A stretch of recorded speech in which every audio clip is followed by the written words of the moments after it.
servetien.ch. Il y a des clubs qui ont des traditions. Manchester United, le Real de Madrid, le FC Servette FC déjà, parce qu'il y a beaucoup de gens qui disent FC Servette, mais... Merci beaucoup Anthony, vous laissez aller au vestiaire. Voilà ce qu'on pouvait dire ici depuis les Charmières.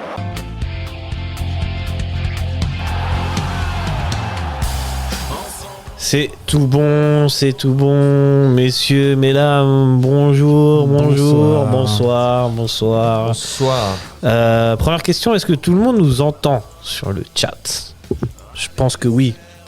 J'espère, mais pour être sûr, j'attends des retours. Mais je pense que c'est bon. S'il y a personne qui dit qu'il n'entend pas, c'est que c'est ok, non ? On nous entend. Bon. Merci Louis Costa 4, très grand joueur Louis Costa, excellent. Alors c'est parti, bonjour, bonsoir à toutes et à tous ceux qui sont sur le live. N'hésitez pas à nous écrire, je vous donne le programme aujourd'hui. On va parler du match contre Lugano. Ensuite on va faire les tops et les flops, on va faire un bilan de la Super League. On va aussi faire une partie où on vous laissera poser des questions et on interagit. Mais vous pouvez nous écrire pendant toute la durée de l'émission, je lirai plus ou moins les messages quand ils viennent. Et puis on parlera enfin de la nouvelle du jour, c'est-à-dire le prochain adversaire de Servette en Europa League, qui est Ludogorets. Ça vous va comme programme ? Parfait, avec moi les deux acolytes. Mathieu, comment tu vas ? Salut à tous, ça va. Ça va difficilement quand même. On se remet gentiment d'hier, mais sinon oui, non, ça va. Ça va. Et à ma droite, David, Dave, l'écrivain. Comment ça va ? Pareil. Ah ouais, vous étiez au stade, vous ? Malheureusement pas. Non, malheureusement. Non. Moi, j'ai usé d'une petite combine. Gros bisous, TPG. Et j'ai pu assister au match. Mais à la base, je devais pas y être. Les bons plans. Je devais pas y être. Si jamais, les gars, si vous avez un abonnement annuel TPG, n'hésitez pas à leur écrire. Voilà, ils vont me maudire pour ça, ils me donneront plus de billets. Enfin bref, vous étiez à Prague, juste petite parenthèse avant. Non, j'étais pas à Prague. Malheureusement, moi les déplacements hors Suisse, c'est compliqué, hein. Ouais. Ouais. Moi j'étais à Prague, c'était extraordinaire. J'ai échangé mon écharpe avec un supporter de Prague. J'aimais bien cette écharpe, mais bon voilà, c'est pour la beauté du geste. Oups. Très mauvais match, mais très belle sortie. Et le stade, je conseille à tout le monde d'aller à Prague. Dans la ville, même voir un match du Slavia, c'est extraordinaire. À Prague, c'est une belle ville. Hein. Ouais. Alors messieurs, on va tout de suite rentrer dans le format. On va parler du match de Lugano qui s'est joué hier, soit dimanche, en fin d'après-midi glacial. Dans une ambiance glaciale, dans un stade glacial où il n'y avait que 2800 personnes. Malheureusement, on connaît, c'est dû à des petits problèmes entre les autorités et les supporters. Ouais. Peut-être on parlera plus tard de ça, mais c'est pas au programme. Et je vous donne vite fait les compositions. Pour Servette, il y avait Frick au goal, Rouillé et Séverin en défense centrale, Mazikou latéral gauche, Tsunemoto latéral droit, au milieu Konya et Ondua du classique, Stevanovic à droite, Kutesa à gauche et en attaque Bedia et Antunes. Pour la beauté du geste, je vous donne aussi la compo de Lugano avec Saipi au goal, Hajdari et Mai en défense centrale, Espinoza à droite, Aligoni à gauche. Au milieu de terrain, Maciek et Sabatini. En attaque, ils jouaient plutôt en 4-2-3-1. Mahou, Stéphane, Crimignani à droite et en numéro 9 ils avaient Vladi. Première question que je vous pose, messieurs, est-ce que vous étiez surpris par la composition de Servette et de René Weiler? Ouais, je m'attendais pas à la titularisation d'Antunes. C'est vrai? Ouais. Ok. Pour le reste, ça reste plus ou moins classique. Ok. Mais je m'attendais effectivement pas à la titularisation d'Antunes. Je me suis noté dès le départ ne pas être trop négatif. On va voir ce que ça donne, voir si Weiler fait le bon choix, parce que vraiment je le voyais pas venir, la titularisation d'Antunes, vu qu'on était habitué à avoir Bola sur le flanc gauche. Je me suis dit bon, il va rester sur une compo classique avec Kutesa en faux neuf, Bedia en pointe, et puis voilà. Mais non, sinon, ouais, par ça, j'ai envie de dire c'était plutôt cohérent. Plutôt classique. Ouais. Pour toi, Mathieu, on était à peu près sur c'est la même. Enfin, tu partages ton avis, pardon. Exactement. Ouais, tu t'attendais pas à Antunes non plus. Pour moi, c'est exactement la même chose. Je pensais aussi que Bola allait débuter. Parce que Bola, il a pas de soucis physiques. En tout cas, de ce qu'on voit sur le terrain, c'est un joueur qui a toujours l'air en forme. Et en plus, là, dans la semaine, c'est un match contre Slavia Prague où c'est un match, je pense pas que les joueurs ils se la sont donnés non plus à 100%. Puis il y a aussi une rotation de l'effectif. Donc je pense pas que c'est un problème physique, je pense juste que Weiler s'est mis en tête qu'Antunes allait sûrement pouvoir débuter. Et puis on verra par la suite que je pense que la titularisation de Bola et Koutessa Andy, ça aurait été plus judicieux. Ouais, est-ce que dans la tête de René Weiler, en fait, le titulaire à ce poste-là, c'est Antunes, c'est pas Bola ou un autre? Moi, je pense. Ouais. Ouais, moi je pense que Antunes c'est clairement le numéro 10, c'est clairement le titulaire à ce poste-là. En tout cas, dans la tête de Weiler, je pense que c'est ça, ouais. Je vais suivre la vie. Hein. Ouais, moi je pense que dans. Mais j'ai été étonné, bon, même si c'est moi qui dis ça, je m'attendais à pas avoir Guillaume sur le banc. En lieu et place d'une rotation avec Antunes et qui joue en faux 10 en faux 9 et puis Bola sur le banc. Bon, après Guimeno, il avait sa petite blessure aussi contre IB où il est sorti. Après, ce qu'il avait encore cette gêne. Peut-être. Je sais pas. Eh ben, c'est avec ce 11 que Servette va débuter. Elle va débuter plutôt bien. Hein. Servette est assez bien dans son match sans avoir de réelles grosses occasions. En vrai, il va pas y avoir énormément d'actions dans ce match. C'est des buts, quoi. Ça ronronne beaucoup. Ça ronronne beaucoup, même si on sent une légère domination de Servette, je dirais. Oui, territorial. En tout cas, en première mi-temps, ça, c'est clair dans le jeu aussi. Je dirais même plus que légère. J'ai fait la stat. Au quart d'heure de jeu, on est à 64-36 en possession. Ok. Donc, Lugano, ils viennent pas chercher. Hein. Non, Lugano, non. Ils attendent. Complètement. Et c'est sur un penalty de Chris Bedia que va arriver l'ouverture du score. Penalty complètement logique. Est-ce que vous avez quelque chose à redire là-dessus? Non, mais par contre, j'arrive pas à savoir qui fait la vraie erreur. Est-ce que c'est le défenseur ou est-ce que c'est le gardien? Parce que. Pour moi, c'est le gardien. Ouais, pour moi aussi. Et quand tu écoutes les commentaires, t'as l'impression que pour eux, c'est plus le défenseur qui initie le péno. Alors pour moi, effectivement, première vision comme ça, c'était le gardien qui était fautif. Ouais, pour moi, c'est le gardien aussi. Et pour toi, c'est pas ce que tu moi, clairement, il y a une erreur limite des deux. Ouais, c'est un peu surtout, c'est un travail collectif. Surtout, j'ai envie de souligner aussi la lucidité de Bedia. Parce qu'il aurait été tenté de tirer en se précipitant, et il a la lucidité de faire ce crochet. Et le crochet, quand tu le vois au ralenti, il est parfait. Parce qu'il est entre le retour du défenseur et la sortie du gardien, ce qui donne le penalty. Mais je pense vraiment que Bedia, il a cette lucidité et ce sang-froid dans la surface que... Voilà, je pense honnêtement que quelques années auparavant, un Korokone ou un Kiei, il aurait tiré direct. Il aurait tiré. Ouais. Moi, quand je suis au stade, je vois faire le crochet et je me dis, mais qu'est-ce qu'il attend pour tirer, en fait? Vu qu'il a éliminé tout le monde. Et après, il tombe. Et au ralenti, je vois qu'en fait, il n'a pas le choix, quoi.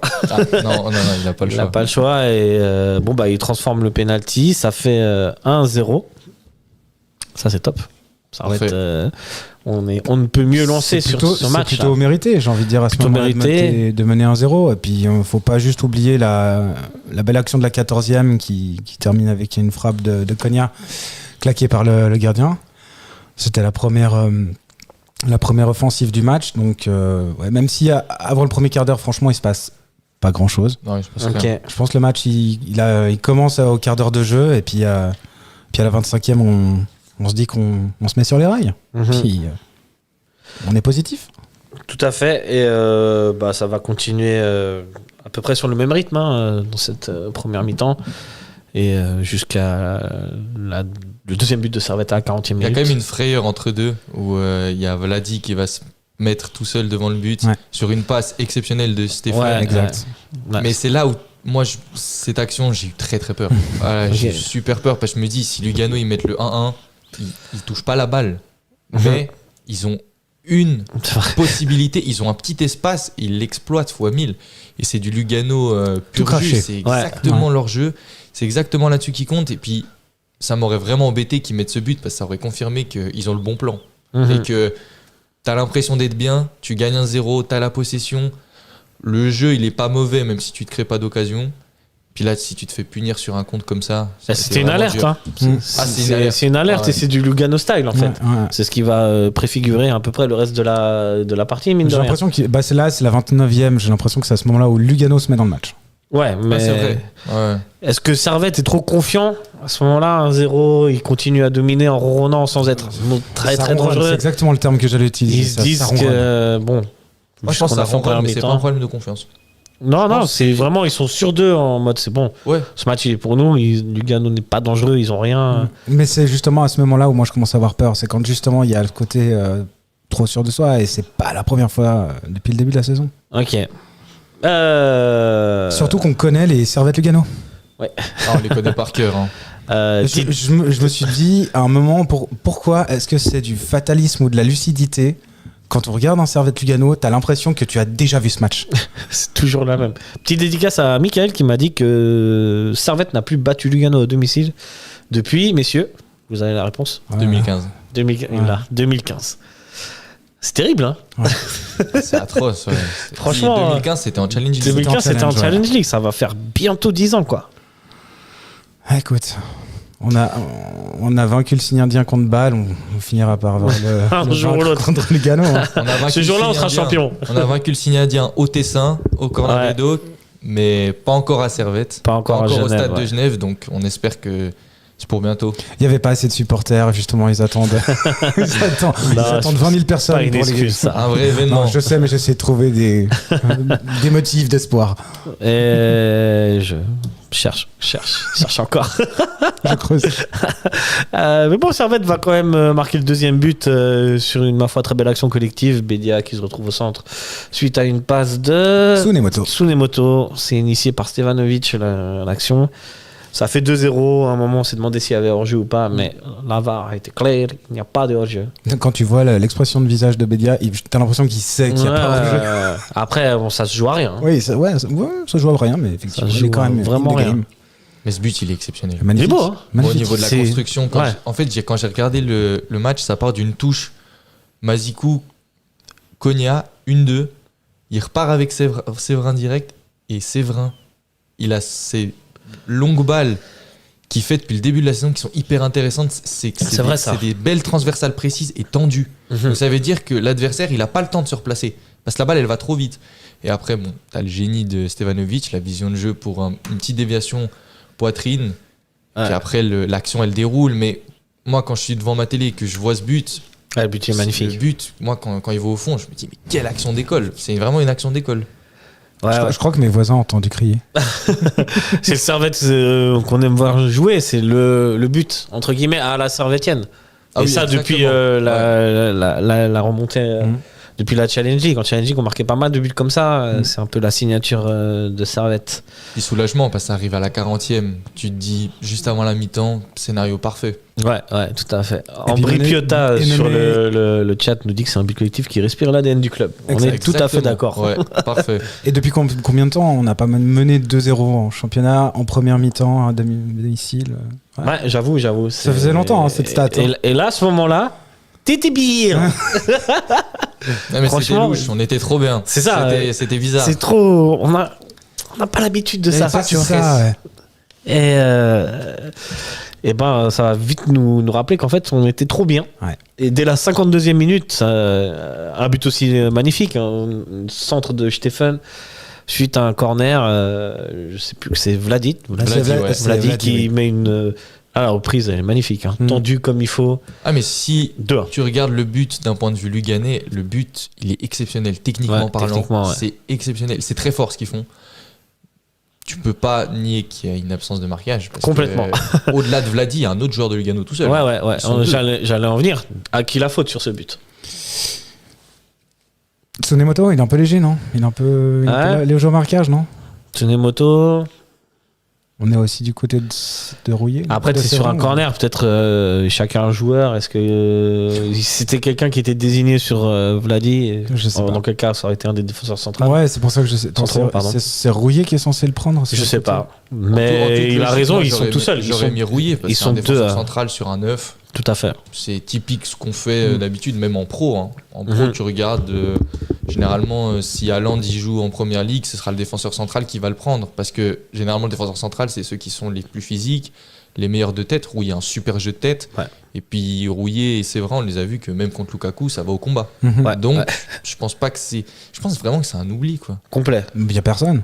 Ouais, il n'y a personne. Et comme dit Mathieu, ils sont même deux. Hein. Moi, au début, j'ai cru le deuxième, c'est Mahou, non? Au début, je me suis dit, il y a hors-jeu. Ouais. Parce que t'as toute l'équipe qui bouge pas. Donc moi, je me suis dit, ils ont fait une stratégie. Ils sont avancés au moment où Stéphane, il envoie cette balle. Stéphane, qui a fait un très beau match, il a au fait passage. Mal. Il a envoyé des passes quand même magnifiques. Hein. Stéphane, il est. On va reparler de Stéphane. Il s'est fait siffler. Il s'est vraiment fait siffler tout le match. On les entendait à la télé. Ouais, j'ai pas compris pourquoi. Oh, franchement. Parce qu'il est trop fort.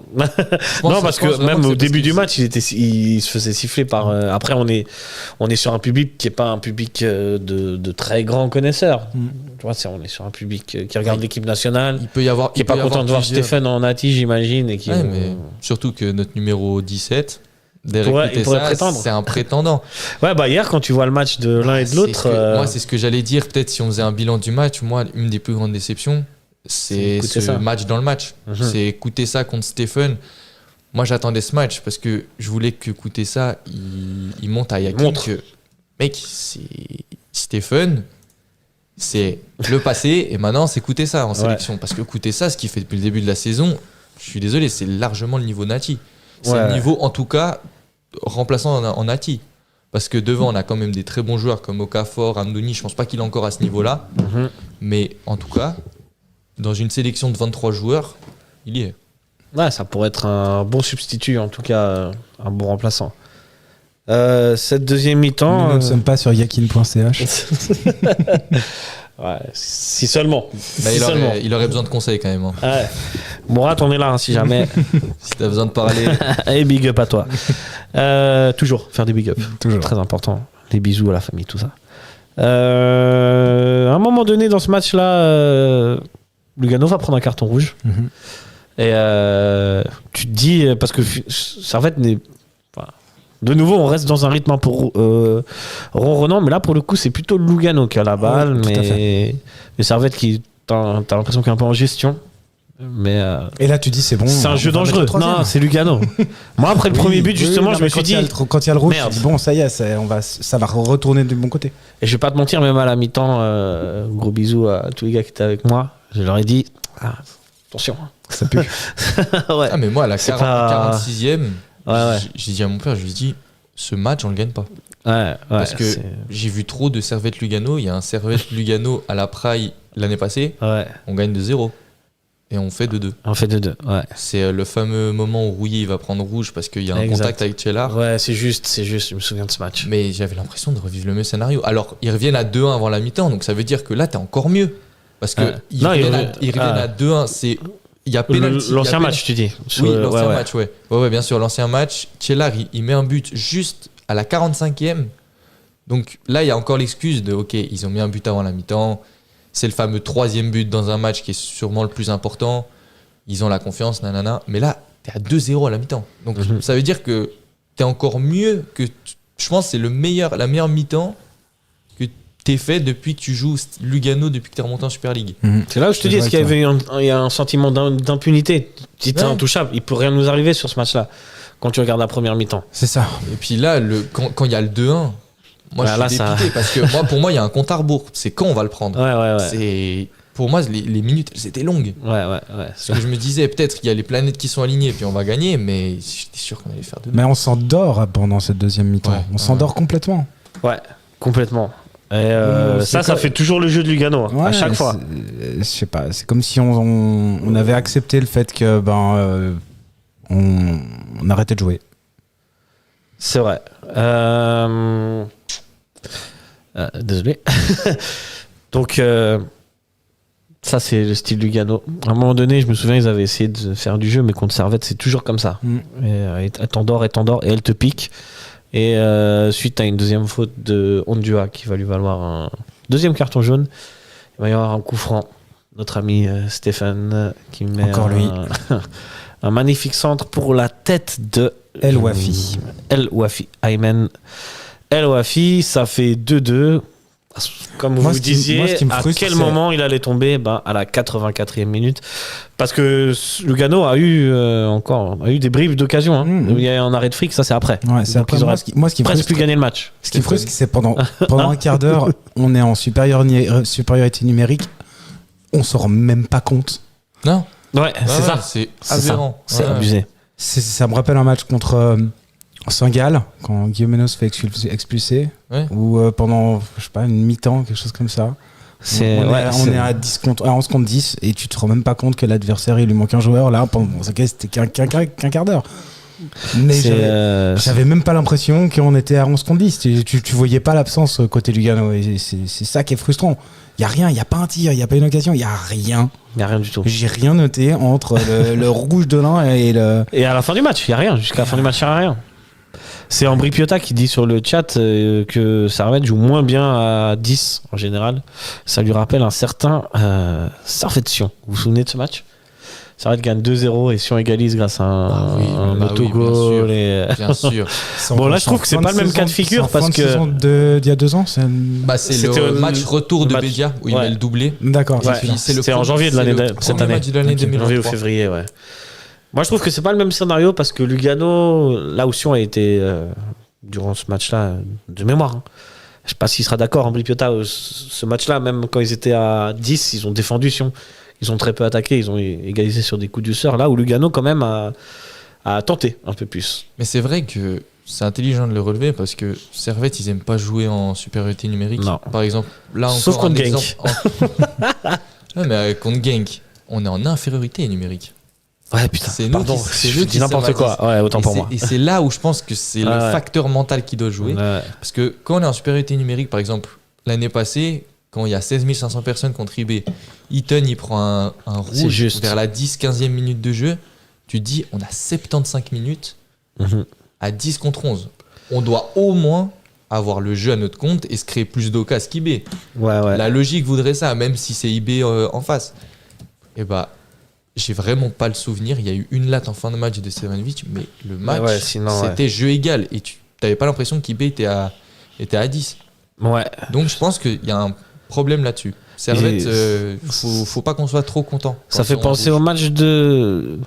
Pas tout à fait, mais le match de Bâle, quand Chaka prend son carton rouge. Il n'y a pas de grande réaction après. Non, il faut attendre quand même quelques minutes, une dizaine voire quinzaine de minutes avant que Servette soit vraiment bien et tue ce FC Bâle, qui en plus n'était pas en grande forme et qui n'est pas aussi solide mentalement que Lugano.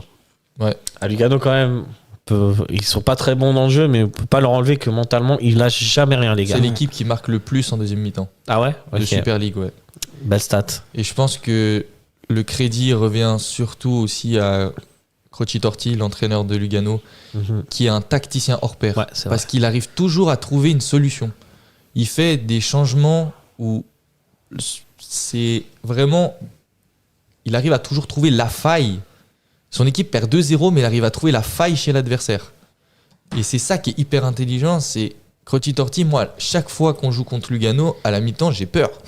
Parce que je me dis, qu'est-ce qu'il va nous inventer? Il va nous inventer un truc, il va nous faire jouer 5 attaquants, mais son équipe sera équilibrée, on ne sait pas comment.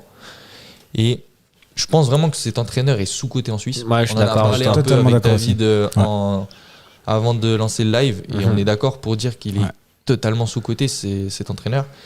Et que tactiquement, je pense qu'il a des connaissances plus poussées que la plupart des entraîneurs en Super League, ou en tout cas c'est ce qui monte sur le terrain, parce que je trouve qu'il prend plus d'initiative. C'est un meneur d'hommes sur son banc de touche, c'est quelqu'un qui vibre vraiment les matchs, et je pense que ça se transmet aussi par l'attitude des joueurs. Donc je dirais chapeau aussi à Croci Torti qui arrive à trouver c'est vrai, toujours les solutions, quoi. Tout ce qu'il a accompli avec cette équipe depuis qu'il est là, c'est impressionnant. C'est 2 finales de coupe, c'est une victoire en coupe d'ailleurs. C'est pas mal de. Du coup, ils ont fait quelques. Ils ont fait finale l'année passée parce qu'ils nous sortent en demi. Ouais, exact. Ça, et l'année d'avant, ou il y a 2 ans avant, ils battent Saint-Gall en finale. Ouais. C'est juste, hein. Saint-Gall qui nous a sorti en demi-finale. Donc, ouais. Ouais, moi, quand Geiger annonce. Enfin, pas annonce, mais on apprend que Geiger va partir. Moi, je voyais bien Croci Torti à sa place. Ouais. Ça aurait été pas mal, mais. Bon, René Weiler, c'est pas mal, non? Ouais, non, on va pas cracher dans la soupe, mais c'est vrai que voilà, ça faisait un entraîneur qui connaît le championnat, qui sait quand même nous faire du mal. Ouais. Du coup, on aurait bien voulu qu'il nous fasse du bien. Au niveau de l'adaptation, il parle français aussi. Et ça aussi. C'est vrai. René parle français. Ouais. Ambry Piotta qui relève. Il est actif. Il est actif. Gros big up à lui. C'est bien. Est-ce qu'on n'aurait pas dû faire tourner un peu plus car ça se voyait qu'aux alentours de la 70e minute, les joueurs de Servette étaient morts physiquement. Moi, je suis d'accord. Est-ce que tu es d'accord avec sa remarque? Faire tourner avec qui? Ouais, j'aime dire la même chose. Bola sur le banc, oui. Bola qui rentre. Guimeno, son entrée, on a vu qu'il est en manque de rythme. Toiti, mon gars sûr. Mon gars sûr. Moi, j'adore Toiti. Moi, j'adore Toiti. J'adore aussi, ouais. Mais malheureusement, alors il a pas non plus. Il a rien comme minute de jeu. Je m'attendais à le voir contre Prague. Moi aussi. Ça aurait été cool. Mais oui, moi je pense vraiment que ça aurait été bien. Parce que c'est un joueur qui est en manque de temps de jeu. Puis il a déjà prouvé qu'il a le niveau. Comparé à Diba où on sait que lui il a pas le niveau, Toiti il a montré maintes fois qu'il a largement les qualités. Et puis moi je compte sur ce joueur à l'avenir. Moi j'ai vraiment envie qu'il s'installe sur la durée et que ça soit un joueur qui puisse s'imposer au Servette FC. Parce qu'il a les qualités pour. Ouais, je suis d'accord avec toi. Mais bon, après, il faut aussi qu'il fasse un travail défensif dans le système de René Weiler. Et je pense que c'est souvent ça qui lui est reproché. Ce qui a sûrement été reproché à Fofana et Rodelin et qu'ils n'ont peut-être pas voulu s'adapter. Du coup, ils se retrouvent en moins de 21. Je sais pas ce que vous en pensez. Ça, il est devenu super fort en faisant justement ses efforts défensifs. Ouais, parce que exact. Ça rend le joueur hyper complet. Ouais. Clairement. Parce qu'il a la mentalité justement d'accepter. Ouais. Enfin bref. C'est dur pour un attaquant d'accepter de défendre. Bien sûr. Tout le monde n'est pas Stevanovic. Ouais. Puis ça demande beaucoup d'efforts. Tu perds plus de temps à courir et à revenir que quand t'as la balle au pied et dribbler, quoi. Bien sûr. On aime tous le dribble. On aime le foot pour ça, quasiment, tu vois. Mais malheureusement, le foot est de plus en plus scolaire. Le foot aujourd'hui complètement scolaire, c'est athlétique. Aujourd'hui, on a des athlètes complets. Tu vois, des mecs qui vont à la muscu, qui font du cardio, alors qu'à une époque pas si lointaine que ça, c'était pas tous des athlètes. Ouais, j'ai regardé le live qu'on avait fait où on parlait justement des athlètes. On avait déjà parlé de ça. Athlètes contre les athlètes contre les artistes. Exact. Messieurs, en termes global sur ce match, avant qu'on passe aux prestations individuelles, est-ce que vous avez quelque chose à rajouter? Je vous donne quelques stats ou pas? On pourrait peut-être à noter le fait que Frick empêche la défaite à la 86e. Oui, c'est vrai, on a très vaguement mentionné cette action, mais ouais, ça aurait pu très très mal tourner. Alors là, c'était le hold-up total et puis j'éteignais avant la fin, quoi. Là, vraiment, ouais. Si c'est Stéphane qui nous met le 3e, moi j'éteins la télé 2 passes en ayant au préalable envoyé ta télécommande à l'intérieur. C'est clair. Et l'action est dangereuse en plus. Stéphane, ce qu'on dit pas, c'est qu'il est à 9 passes décisives déjà. C'est le meilleur passeur du championnat. 9 passes décisives, c'est énorme. C'est énorme. Et Bédia devient meilleur buteur du championnat. Bédia est le meilleur buteur du championnat, exactement. 10 réalisations. Ouais. 10 réalisations. Et derrière lui... un certain Jean-Pierre. Un Jean-Pierre à 9, il me semble. Ouais. Attendez. Je suis sûr. J'irai voir ça après. Il me semble que je suis presque sûr. Et Ensame et Okita, ils sont à 9. Okita est à 9 aussi. En dessous à 8. Il me semble qu'il y a encore un attaquant d'IB. Ouais. Je vais vous donner ça tout de suite. C'est donc Jean-Pierre Nsame et Okita qui sont à 9, c'est juste. Mascherano, Akolo, Kalisen et Ndengue qui sont à 7. Je crois qu'il y en a d'autres encore à 7, mais voilà. En termes de passes décisives, Renato Steffen est à 10 passes décisives. Loin devant son poursuivant qui est à 5, qui est Pius Dorn de Lucerne, avec Théo Corbeanu de Grasshopper et Ulysse Garcia, qu'on connaît de Young Boys. Il est loin le temps où Stevanovic était meilleur passeur d'Europe. Ah ouais. Et là, il y a un moment, avant la trêve internationale, il était à 13 passes décisives. Toutes compétitions confondues. Donc je pense qu'il ne devait pas être loin de 11 passes décisives en championnat. Et c'était avant la trêve hivernale. Donc je pense qu'il me semble qu'il avait fini l'année. Je crois que c'était 2000. Je crois même qu'il avait fini avec 22, non? Ou 21 ou 22, un truc comme ça. L'année dernière non, l'année où c'était l'année d'avant. Il me semble qu'il finit juste derrière Thomas Müller. Ouais, il me semble aussi. Ouais. C'était le bon temps. Mais c'est encourageant parce que à cette époque-là, on passait que par Stevanovic. Bien sûr. On n'avait que ce joueur-là qui faisait la différence. Ça veut dire que par match, si Stevanovic ne faisait pas la passe décisive, le geste de génie ou le but, Servette, il marquait pas. Et là, maintenant, je pense que ça peut s'expliquer par le fait qu'il est plus âgé, mais aussi parce que le fait qu'il y a beaucoup plus de polyvalence dans le jeu de Servette, et offensivement, un Koutessa, il n'y a aucun problème au fait qu'il prenne les rênes offensivement. Koutessa a largement les épaules pour. Koutessa, c'est clairement un joueur qui peut emmener une attaque tout seul, parce que par ses qualités de percussion, qu'il a une bonne qualité de passe aussi, puis il a des bonnes frappes de loin aussi. Après, c'est un joueur qui est marqué plus fort, j'imagine, maintenant que tout le monde le connaît, Stevanovic, qu'à une certaine époque. Je pense qu'il est dur à marquer, je pense, Stevanovic, parce qu'il est constamment en mouvement. Ouais, mais il y a toujours un ou deux défenseurs sur lui en général, et c'est aussi peut-être pour ça qu'il performe un peu moins. Il y a aussi certainement l'âge, hein, mais... Ouais, mais le football suisse, maintenant, ils sont habitués. Ils savent. Stevanovic, mais même en Europe, ils savent. Parce que le point fort, c'était Stevanovic. Mourinho l'avait souligné. Hein, ouais, c'est possible. Et est-ce qu'on peut aussi... Alors, c'est peut-être une stupidité, ce que je vais dire. C'est pas impossible, non? Ouais, on t'écoute. Non, mais... Tu t'automets la pression. Oh, bon, écoute, c'est quotidien chez moi. Non, le fait que Konya joue plus haut aussi... le jeu aussi passe peut-être plus par l'axe. Ouais, c'est pas faux. Ce qui fait que ça, c'est pas faux. Voilà, j'entends. Il y a peut-être moins justement la Steva dépendance. Ouais, clairement. Donc, bon, on n'est pas sur un joueur d'aile, mais le fait que Konya joue plus haut, peut-être que ça modifie justement les plans. Et puis ça donne des attaques plus variées. Et effectivement, on joue plus que sur un côté. Surtout que Konya, je pense qu'il profite de la très bonne saison d'Ondoa pour se dire que délaisser le taf défensif un peu. Dernièrement, défensivement, ça assure. Ouais. Et que du coup, Konya, on le voit beaucoup plus se projeter en avant sans se dire si je perds la balle, il n'y a personne derrière moi. Ouais. Donc je pense qu'avant, il y avait Cespedes. Voilà. Ouais, c'est ça. Mais Cespedes, c'est très loin de Ondoa. Et puis quand on voit les performances d'Ondoa, je suis désolé, mais c'est le Casemiro de Servette. C'est exceptionnel ce qu'il fait. Donc je pense justement que ça a influencé sur les bonnes performances de Konya. Et puis oui, Konya, techniquement, il est toujours aussi fort, mais il a pris en lucidité aussi. Je trouve que les attaques maintenant, il fait rarement le contrôle trop long, il fait rarement la passe au mauvais gars, c'est souvent juste à la Stevanovic. Ouais, j'avoue. Donc franchement, bien sûr que avec Konya, ça fait une possibilité de plus. Donc on peut se dire que ça vient de Bedia, Stevanovic, Koutessa, Konya, maintenant Bola aussi, qui fait Bola des très aussi, bonnes performances. Et puis, le danger vient de partout. Ça vient de partout. Ouais. Et sur les balles arrêtées, on sait qu'on a notre buteur providentiel, le capitaine Rouillet. C'est vrai. Donc ça vient vraiment de partout. J'avoue. Goal de Steve Ruller. Mais malheureusement, c'est pas assez venu hier. C'est pas venu hier. On va passer au top et au flop. Il y a une dernière action. Il y a une dernière action, exact. Sur un centre de Guimeno, Stevanovic. Guimeno. Là, je sais plus, mais il a ça. Il me semble aussi. C'est le seul ballon touché par Guimeno.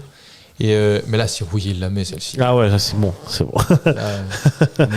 On passe au top et au flop, si vous voulez bien, messieurs. Les performances individuelles. On va commencer par. Vous voulez commencer par quoi? Moi, je suis polyvalent. Flop ou top, j'ai des choses à dire. On commence par le mal. Le mal, c'est mal, vous voyez. Les flops. Allez. Qui se lance? Je te laisse. Je sais que t'as la polyvalence. Ouais, je sais que t'as quelque chose à dire. Bola. Donc, c'est Bola de l'équipe. Alors, franchement, Antunes. Ouais. Je suis désolé, mais on s'est posé la question de pourquoi il était titulaire. On a eu la confirmation. Franchement, on avait le droit de se poser la question. Antunes, il a joué, mais on n'avait pas l'impression qu'il jouait. Okay. Je veux pas trop le descendre parce que j'adore ce joueur. Franchement, je trouve qu'il fait une très bonne première partie de saison. Montant en puissance. Je dirais peut-être la plus aboutie depuis qu'il est en professionnel avec Servette. Mais là, sur ce match, ça m'a fait mal, mais je l'ai pas reconnu. Ouais. Et il a eu énormément de peine. En première mi-temps, je dirais que c'est le seul flop de Servette en première mi-temps. Il arrive dans un Servette qui tourne bien, dans un Servette qui gagne 2-0, à faire une mauvaise prestation. Et offensivement, je trouve qu'il a perdu beaucoup de ballons. Est-ce que c'est parce qu'il revient, tu penses? Tu peux lui accorder ça comme excuse? Moi, je lui donne totalement cette excuse. Pour moi, c'est l'explication. Sinon, parce qu'au niveau de la confiance, je pense qu'il doit être au max. Ouais, je pense. Il est en train. Je trouvais qu'il montait en puissance aussi, Antunes, depuis le début de la saison. Donc ouais, n'hésitez pas à mettre en commentaire aussi, les amis, vos tops et vos flops, ceux qui sont sur le chat. Est-ce que tu partages l'avis de Mathieu? Totalement. Parce que quand il sort, j'avais oublié qu'il était sur le terrain. même si je savais qu'il était, mais j'ai pas le souvenir d'avoir entendu le commentateur prononcer le nom d'Antunes. Yannick Laiva qui dit Antunes n'a jamais confirmé à Servette et il n'a pas le niveau. Disons les termes. Partagez ça. Pas le niveau, non. Il a le niveau, je pense. Il a les qualités aussi pour devenir un joueur important à Servette. On a vu qu'il a un très gros potentiel. Mais parce qu'il n'est pas trop freiné par les blessures aussi. C'est un joueur qui se blesse beaucoup. Fragile. Ouais, c'est un joueur fragile. Et je pense qu'une saison sans blessure lui ferait énormément de bien. Et je pense que c'est là que les gens pourront voir son vrai niveau. Parce que il a le niveau pour, mais il n'a jamais confirmé, ça c'est vrai. Il n'a jamais confirmé à Servette. De par les blessures, l'année passée, je trouve qu'il fait aussi une bonne première partie de saison. Il marque 2 buts, il me semble, en première partie de saison. Il n'est pas mauvais justement dans ce rôle de 10. Les blessures le freinent. Après, il fait une deuxième partie de saison compliquée. Cette année, je trouvais que son match le plus abouti sur le côté, c'est contre Genk, où il fait justement la passe décisive à Bédia. Il fait un match magnifique, il se blesse. Après, il revient. Weiler le positionne en 10. Il fait des super matchs. Il marque contre Lucerne, mais il se blesse sur le match de Lucerne.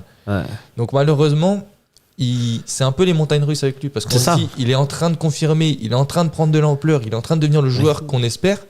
Et il y a une blessure qui vient le freiner. Donc, pour moi, Antunes n'a jamais confirmé à Servette, c'est vrai. Mais il a le niveau pour. Mais il est en train gentiment de monter en puissance et il est freiné par les blessures. C'est un peu. Mais il prend de l'importance, mine de rien, même avec ses blessures, parce qu'on se dit, à l'inverse de Sambaleli Diba, je suis dur avec lui.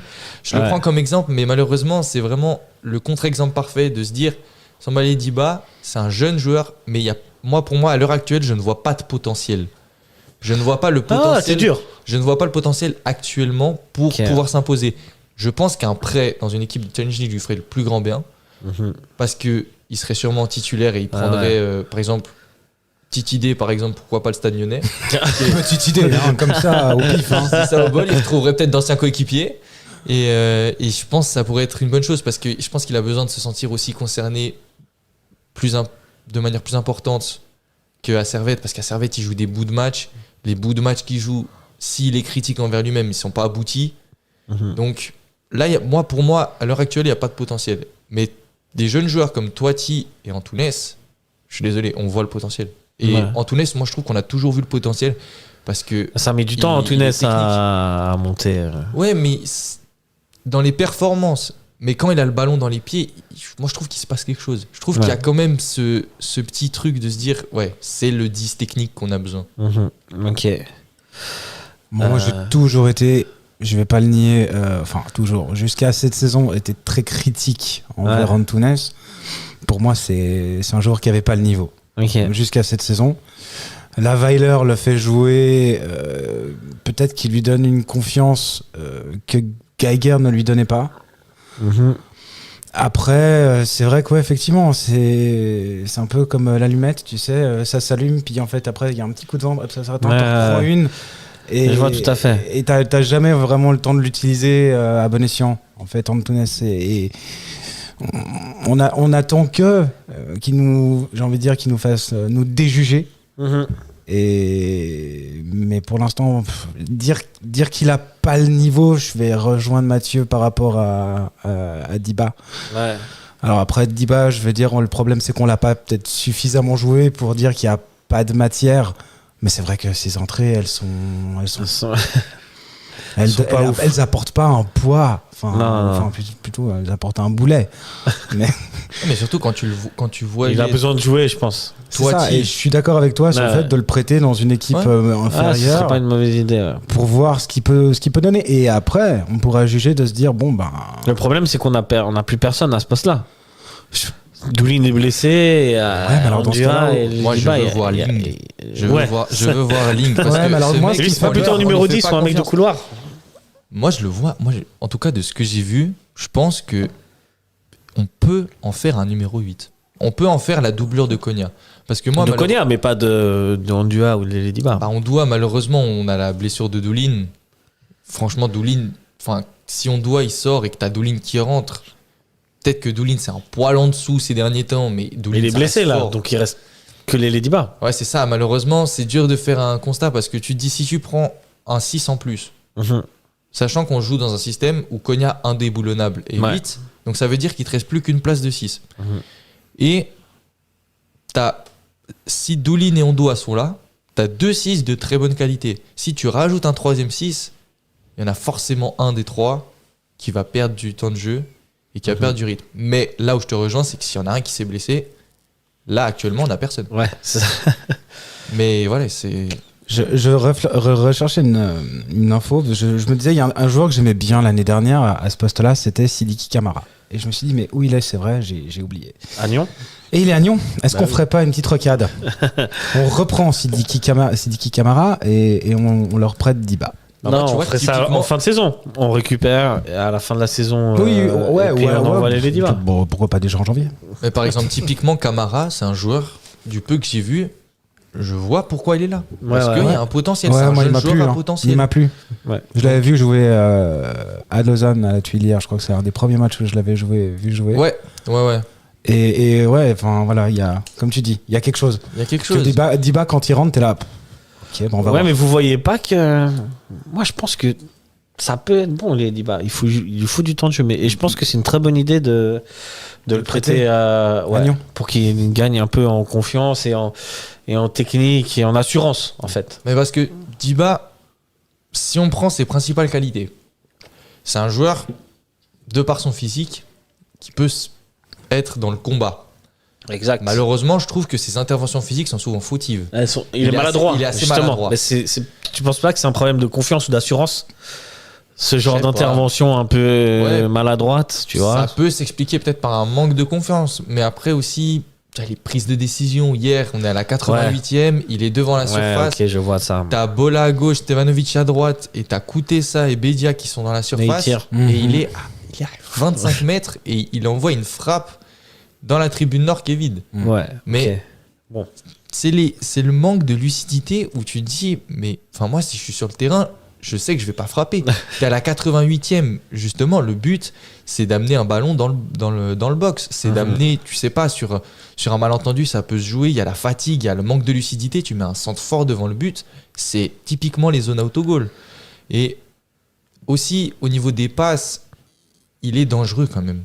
Il fait parfois des passes dans l'axe. Par exemple, contre l'AS Rome, moi, je trouve que quand il rentre, il y a un moment où il fait une ou deux passes. Les milieux de Rome qui sont plutôt proactifs, ils étaient pas loin de la choper. Puis s'il la chope, Diba, s'il rentre en 6, derrière, c'est la charnière centrale. Et ça veut dire que si on prend l'exemple de Rome, t'as un Lukaku qui part pleine balle, t'as Séverin Rouillé qui est sorti, c'est du 2 contre 2. Peut-être t'as latéral qui vient, c'est du 3 contre 2. Séverin, il a assuré contre Lukaku. Non, mais bien sûr, il a fait un match exceptionnel.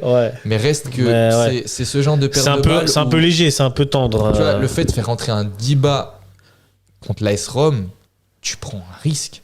Parce que certes, t'économises ton joueur, mais tu prends quand même le risque. Parce que c'est clairement pas un joueur qui a le niveau. Donc, t'es pas à l'abri d'une bourde ou d'une erreur. Et c'est pour l'instant, Diba, c'est pour ça qu'il a pas le niveau. C'est que je pense qu'il y a beaucoup de défaillances dans son jeu. J'ai du mal à lui dégager une qualité principale. Je suis d'accord aussi.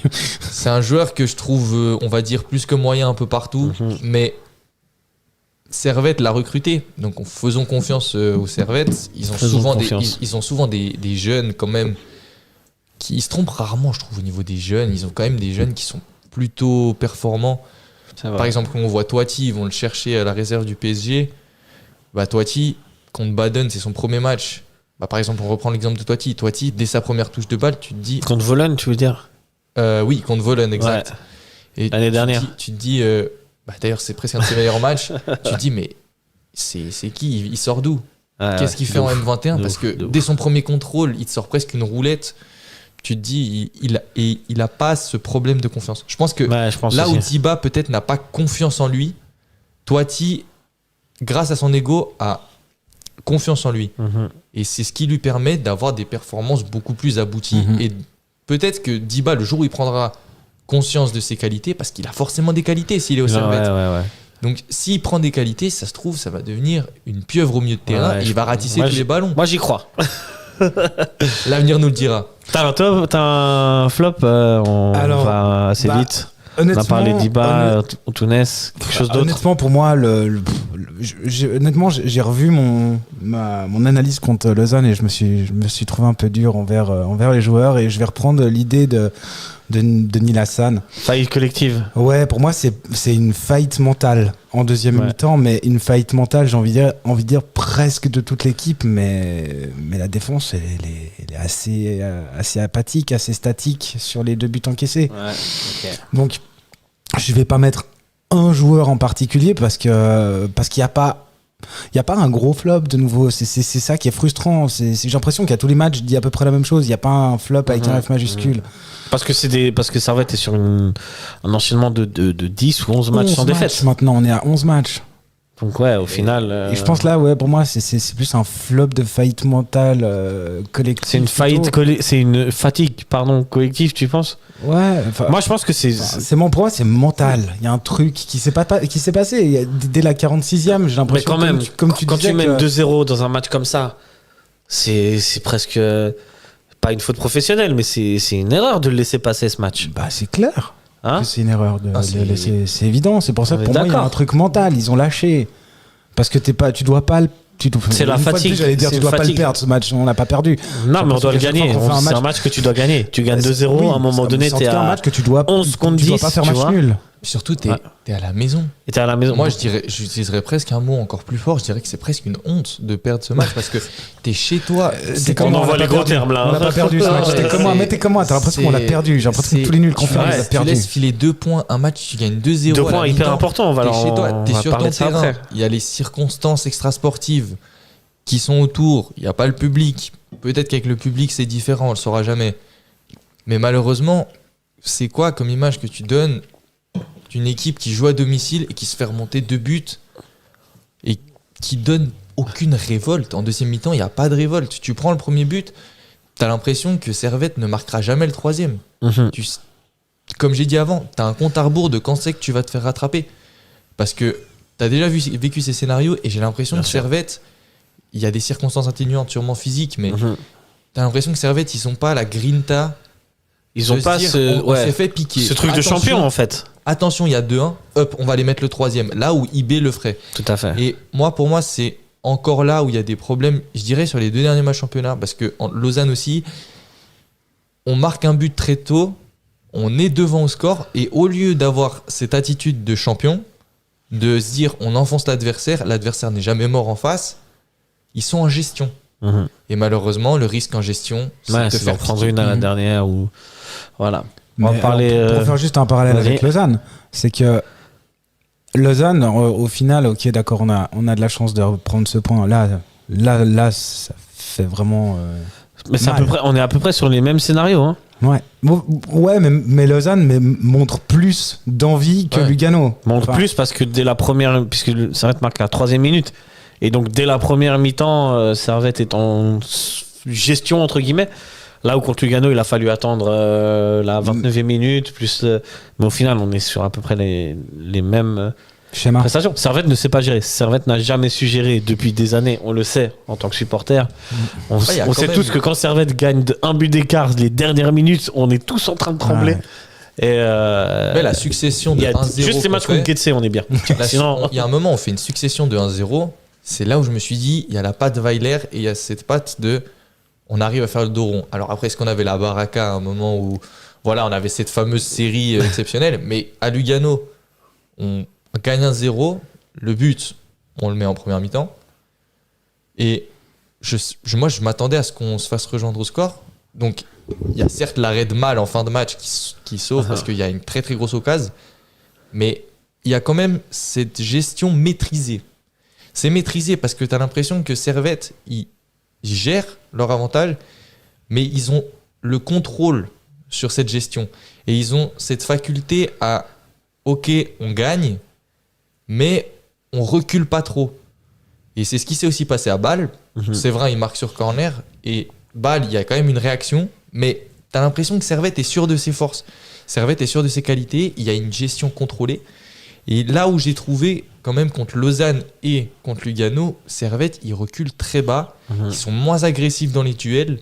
Donc, c'est là ce que j'appellerais une gestion qui n'est pas contrôlée. Et malheureusement, tu subis les assauts adverses. Et puis Lugano, on sait que devant la cage, c'est clinique. Ouais. Messieurs, on va passer à des choses un peu plus réjouissantes. Si vous avez des tops, n'hésitez pas à mettre en commentaire aussi si vous avez des tops dans ce match. Pas facile non plus. Hein. Oh bah, pour moi, il y en a un. En tout cas, évident. Je t'écoute. Chris Bedia. Ouais. Tu partages cet avis. Moi, il y a un joueur où j'ai été très content de le revoir à ce niveau. Moi, j'ai trouvé la première mi-temps. Après, la deuxième mi-temps, il a un peu disparu, mais à l'image de l'équipe. Mais Stevanovic, il a fait vraiment un bon match. Ouais, Stevanovic. Moi, j'ai trouvé que la première mi-temps de Stevanovic, c'est magnifique. Hein. On a retrouvé les centres parfaits. Stevanovic, en première mi-temps, s'il y a un joueur de plus dans le box, si tu as un Crivelli et que tu joues en 4-4-2, on en met plus. Parce qu'il a toujours mis les centres dans la bonne zone. Défensivement, il a fait le taf. Offensivement, il n'a pas perdu une balle, je crois. Ou il a très peu perdu de ballon parce qu'il a retrouvé cette justesse qu'il avait perdue contre IB. Contre IB, je l'ai trouvé un peu moins bien. Et là, j'ai retrouvé le Stevanovic juste, toujours dans les bons coups. Et en deuxième mi-temps, le peu d'action qu'on fait, le peu de projection qu'on fait, c'est tout à droite. Ouais. Tout par Stevanovic. Donc, je dirais en top, souligner le match de Stevanovic. Ok. On finit sur Stevanovic, on revient sur Bedia. Ouais, pas de problème. Je suis d'accord. Je suis d'accord, voilà. Je peux pas aller plus loin. Il a tout dit. Hein. T'as quelque chose à rajouter sur Stevanovic ? Non. Ouais, on a retrouvé il nous manque Crivelli.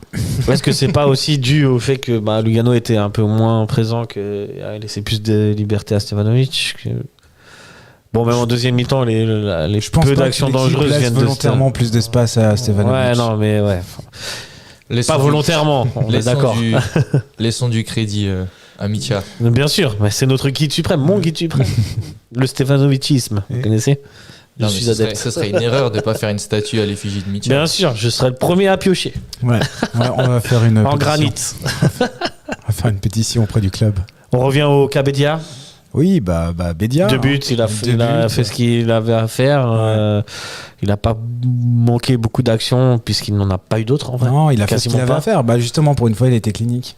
Ouais, il est souvent clinique. Oui. Mais il y a des fois où voilà. Franchement, je trouve qu'il est souvent clinique. Oui, mais il y a des fois où t'as envie. Des fois je sais pas. Sur Lausanne, en plus, il a pas de grosses actions. T'as sur certains matchs, t'as quelques frustrations sur Bedia que là. Sur Lausanne, il loupe un contrôle. Ouais. Mais c'est la seule qu'il a. Et c'est la seule qu'il a. Et puis voilà. Puis moi, alors honnêtement, avant le début du match, moi je m'étais dit 2-0, doublé de Bedia. On fait la bonne opération du week-end. T'as oublié 8 ans. Et oui. Et puis Bedia devient meilleur buteur du championnat. Bon j'avais au moins une stat. T'avais une mi-temps juste. J'avais une mi-temps juste.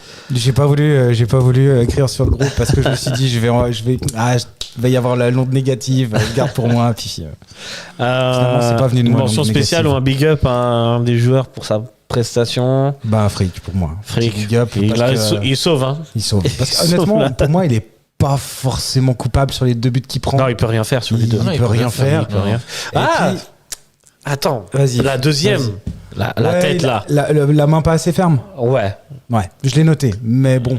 Elle est ok, elle est un peu dure, mais il en a eu fait des comme ça, tu vois. Et de sortir moi qui crache beaucoup sur Frick, là je vais voler à la rescousse.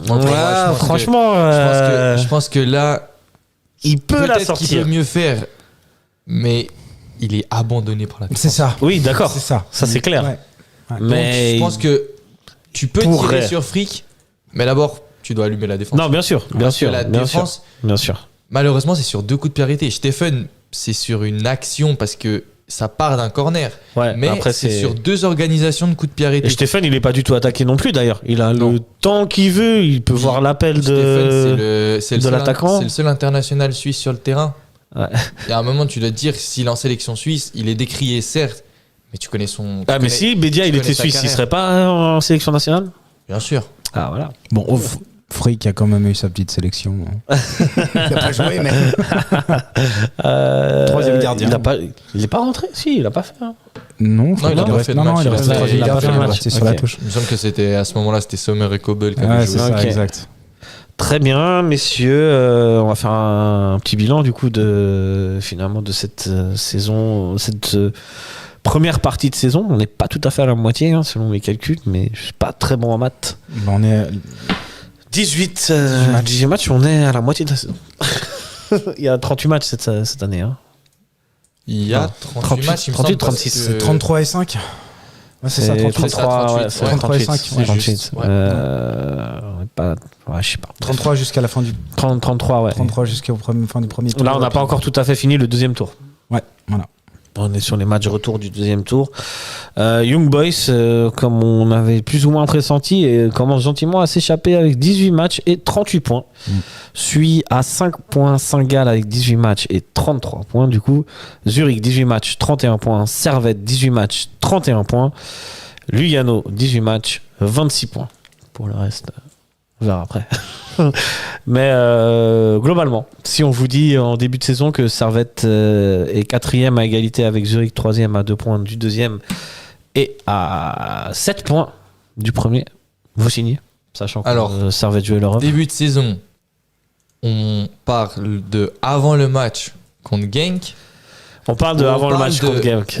On parle de avant le match contre Genk. Avant le match contre Genk, il y a eu le match contre Getse. Donc il faut parler d'avant. Ah ouais, vraiment, on n'a pas encore joué de match officiel. On sort de la pré-saison. Ouais, alors pour moi, on est à notre place. Okay. Voire même peut-être, moi je nous aurais vu deuxième. Parce que vraiment, la pré-saison m'a plu. Et après, ça s'est confirmé aussi au tout début, enfin les 2-3 premiers matchs de Servette. Mais si on imagine qu'il va y avoir des matchs de Coupe d'Europe, etc. C'est pour ça que je pense qu'on est à notre place. Je pense que... Enfin, là, le bilan est bon au final. Concrètement, on est sur le podium parce que si ça se jouait aux confrontations directes, on serait devant Zurich. Ah, mais ça joue au goal average en Super League. Ça joue au goal average. Donc, je pense que, honnêtement, voilà, on est 3e égalité. On est à notre place. Et puis, c'est pour ça que je dis, ça dépend à quel moment on le prend. Parce qu'à un moment, il ne faut pas oublier, on était quand même 8e. Donc, justement, il faut quand même, je pense, se satisfaire de. On est encore en lice sur les 3 tableaux. On est plutôt bien placé. Ouais, c'est ça. On a Delémont en coupe.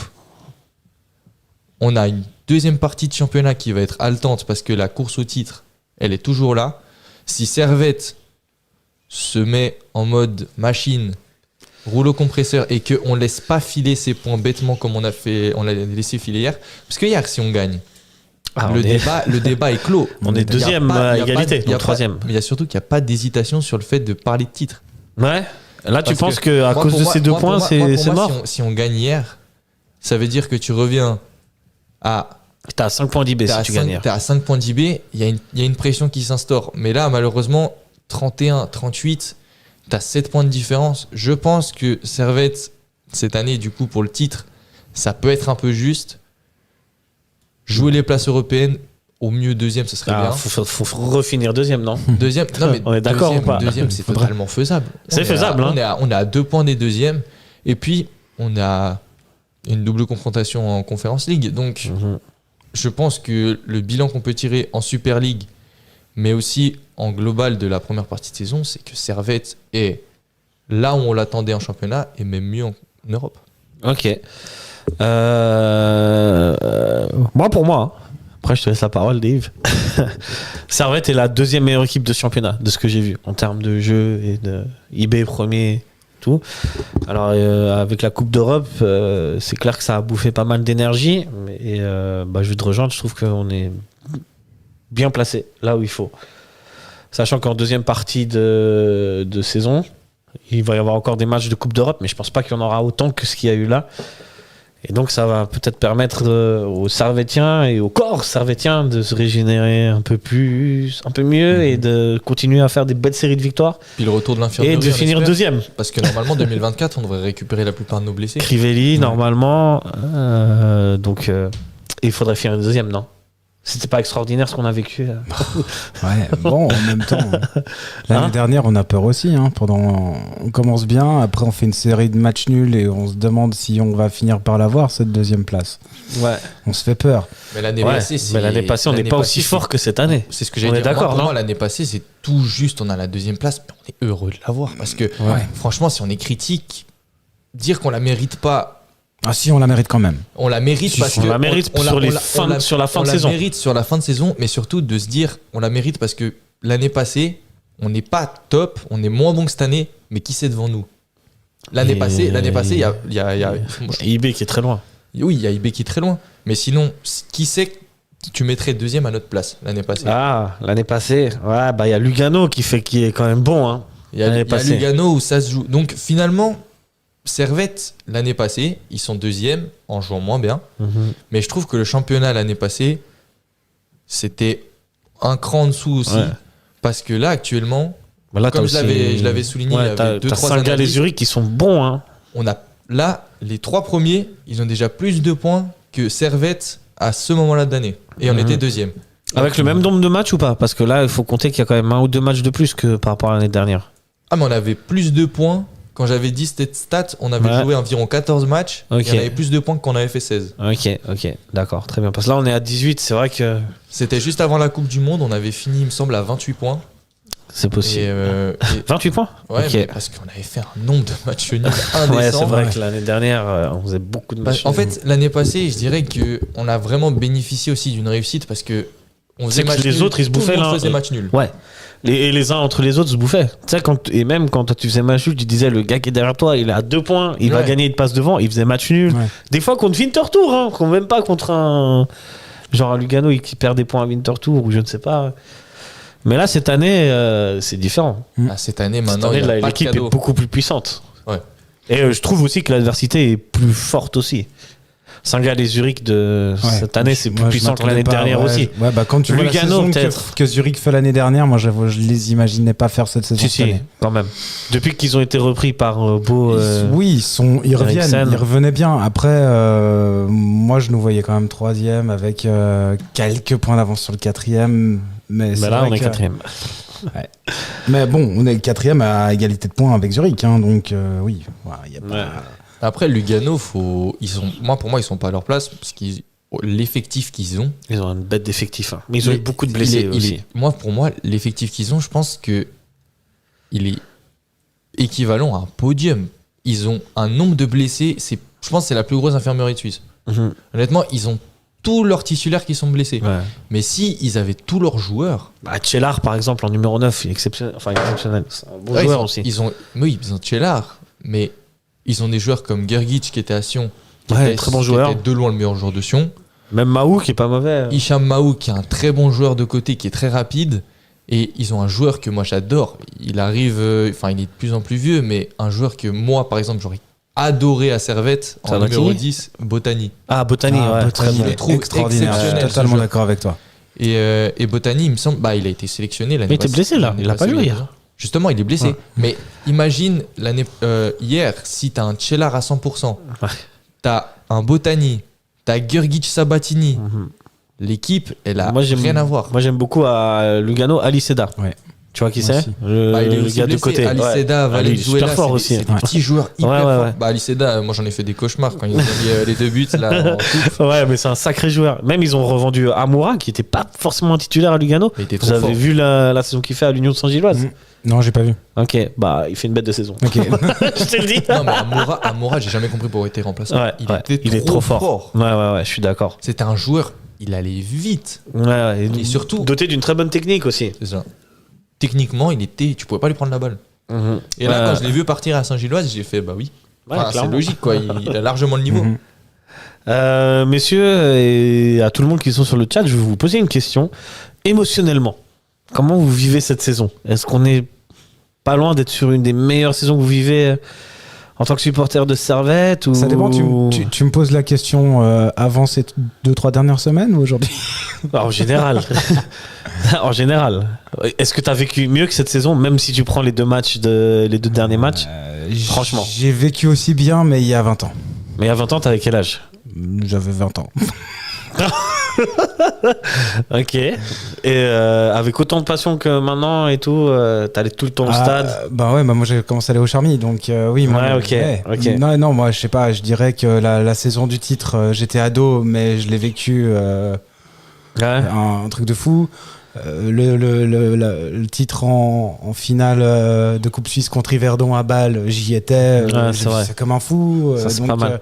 Cette saison, elle se ponctue sur une finale de coupe. Donc ouais, en fait, je l'ai pronostiqué. Ce serait pas mal. Hein. Moi, je l'ai pronostiqué. Moi, j'y crois pas du tout, je vous le dis honnêtement. La coupe, c'est pas notre histoire. Mais j'ai vécu une traversée du désert pendant 20 ans. Voilà. Ouais, justement. Même tous les plus jeunes comme toi qui ont connu Servette. Bon, toi, t'as commencé, ils étaient pas mal. Mon premier match, c'est Servette-Lausanne, le match de la remontée en 2018-2019. Donc même toi, tu vis, t'as une meilleure saison, on peut le dire, non? Je suis aux anges parce que, en fait, de ce que j'ai vu, Servette n'a jamais déçu. Parce que Servette, moi, j'ai commencé à suivre Servette, un néo-promu qui finit 4e sur sa première saison. Déjà, ça, moi, c'est surtout mon père qui lui, lui, c'était un supporter de Xamax quand il était jeune, mais même Xamax, il jouait le Real Madrid quand il était jeune. Et il me disait, Servette, néo-promu qui finit 4e, il faut que tu te rendes compte que c'est une grosse performance. C'est de la folie. Et puis moi, Servette, en fait... Ça donnait accès à la Coupe d'Europe, hein.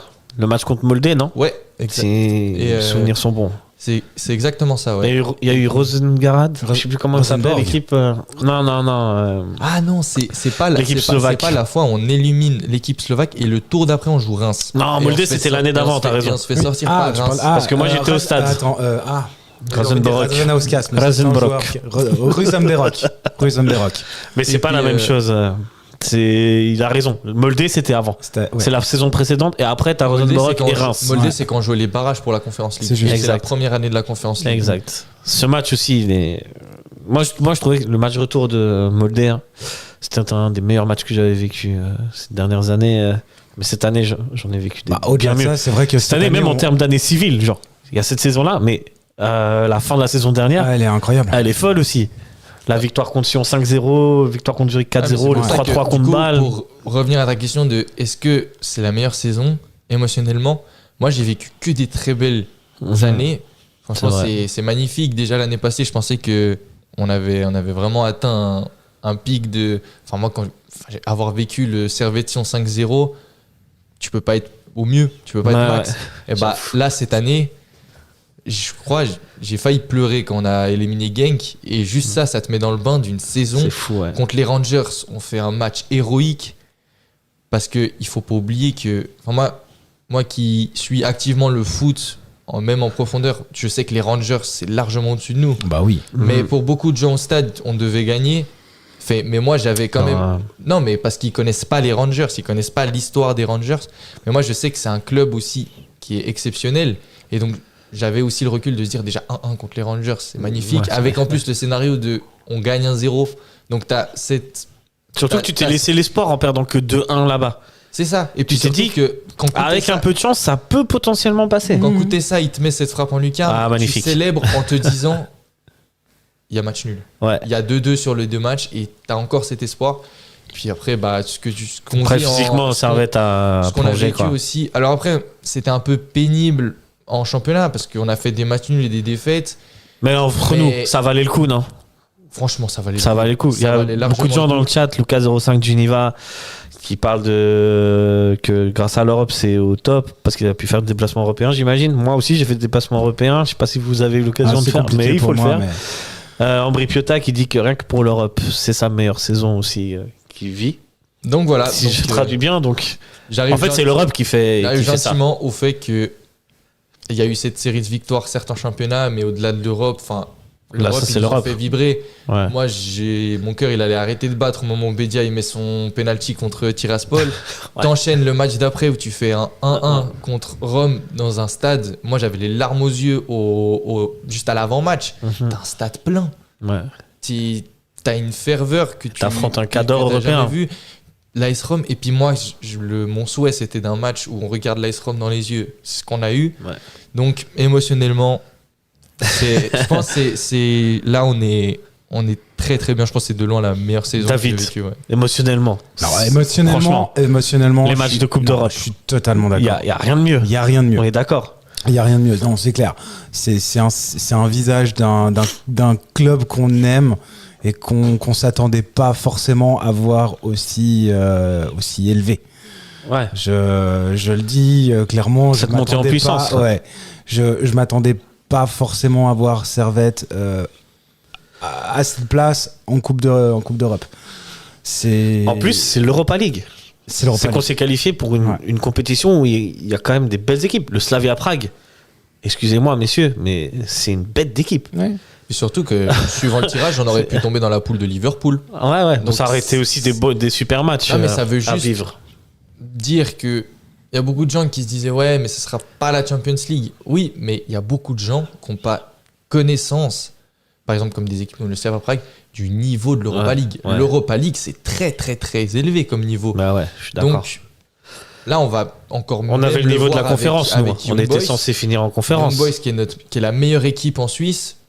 En Europa League, ça va être très compliqué. Ça va être compliqué. Ça remonte à il y a très longtemps, mais je me souviens d'un match contre le CSKA Sofia. Ok. Incroyable au Charmy. C'était incroyable au Charmy. Ouais. Moi, je me souviens d'un match contre le Hertha Berlin. Valence. Mais ça, c'est des émotions que j'ai aimées. Bah ouais. Tu vois, et c'est ce que je retrouve cette année avec l'Europe. Bah oui, mais merci Marc Roger. Hein. Et il n'y a rien de mieux que l'Europe. Ouais. Très clairement. Pour les émotions, l'Europe, surtout avec et les matchs à élimination directe. Tu m'enlèves le mot de la bouche. C'est là les matchs à élimination directe, mais ça va être exceptionnel. L'émotion qu'on a vécue contre Genk, je veux la revivre. C'était fou. Moi, j'étais au stade. C'est de la folie. La séance de tir au but où c'est fou. J'arrivais pas à regarder la télé. J'avais de la peine. Puis pourtant, tu sais, c'est te dire, c'est pour ça que je trouve que Servette mérite plus d'attention, parce que moi qui suis le club que depuis cette remontée en Super League, j'ai l'impression que ça fait 20 ans que je supporte ce club, tellement je suis à fond. Je crois que j'ai jamais eu un amour aussi profond pour un club, parce que en attendant, tu te sens concerné parce que c'est le club de ta ville, donc tu viens au stade, et aussi faire partie des fervents qui viennent à tous les matchs. Tu te dis que quelque part t'as ta place aussi. Ouais, tout à fait. Tu fais partie d'une communauté, quoi. Tu fais partie de cette histoire que le Servette est en train d'écrire. Tu t'ajoutes ta pierre à l'édifice parce que t'es la voix dans le Haut-Armes ou dans les tribunes. Donc franchement, t'es là pour pousser ton équipe, donc tu te sens plus concerné que... Par exemple, moi je prenais l'exemple, moi avec le Real Madrid, j'ai jamais vu un match au Santiago Bernabéu. J'aime ce club, mais je me sens plus concerné par Servette. Donc en 4 saisons, l'amour que je porte à ce club, et qui vient vraiment des tripes, et le fait de vivre des émotions pareilles, ça renforce encore plus, tu vois, l'amour et l'envie d'aller supporter cette équipe. Je pense que si l'équipe faisait l'ascenseur entre la Challenge League et la Super League, je sais pas si je dirais pas que je serais moins fervent, mais je dirais que peut-être l'attachement au club aurait été peut-être moins rapide. C'est possible. Parce que là, de se dire, faisons partie de l'engouement, faisons partie du club qui est en train de monter, qui va dans la bonne direction. Il y a un truc qui se passe. Tu sens qu'il y a un truc qui se passe. Et ouais. Ambry Biota qui dit dans le chat que la ferveur commence gentiment à augmenter. Je suis d'accord. Ça fait plaisir. Mais ouais, ça va. De toute façon, les victoires amèneront les gens. Ça, c'est connu. Bah, on espère. C'est connu. La recette est là. Et tant que Servette ne gagnera pas un titre, ce que j'allais dire, on l'a évoqué. On a déjà évoqué beaucoup de fois. C'est le titre qui nous manque. Et puis juste, pour en revenir à ce que tu disais par rapport au Real, moi je suis aussi supporter de Paris. Hein. Merci maman. Et c'est vrai que si Paris perd, je m'en fous à la limite. Je me dis, bon, bah de toute façon, je me ferai pas engueuler au bureau demain, c'est pas moi qui ai perdu.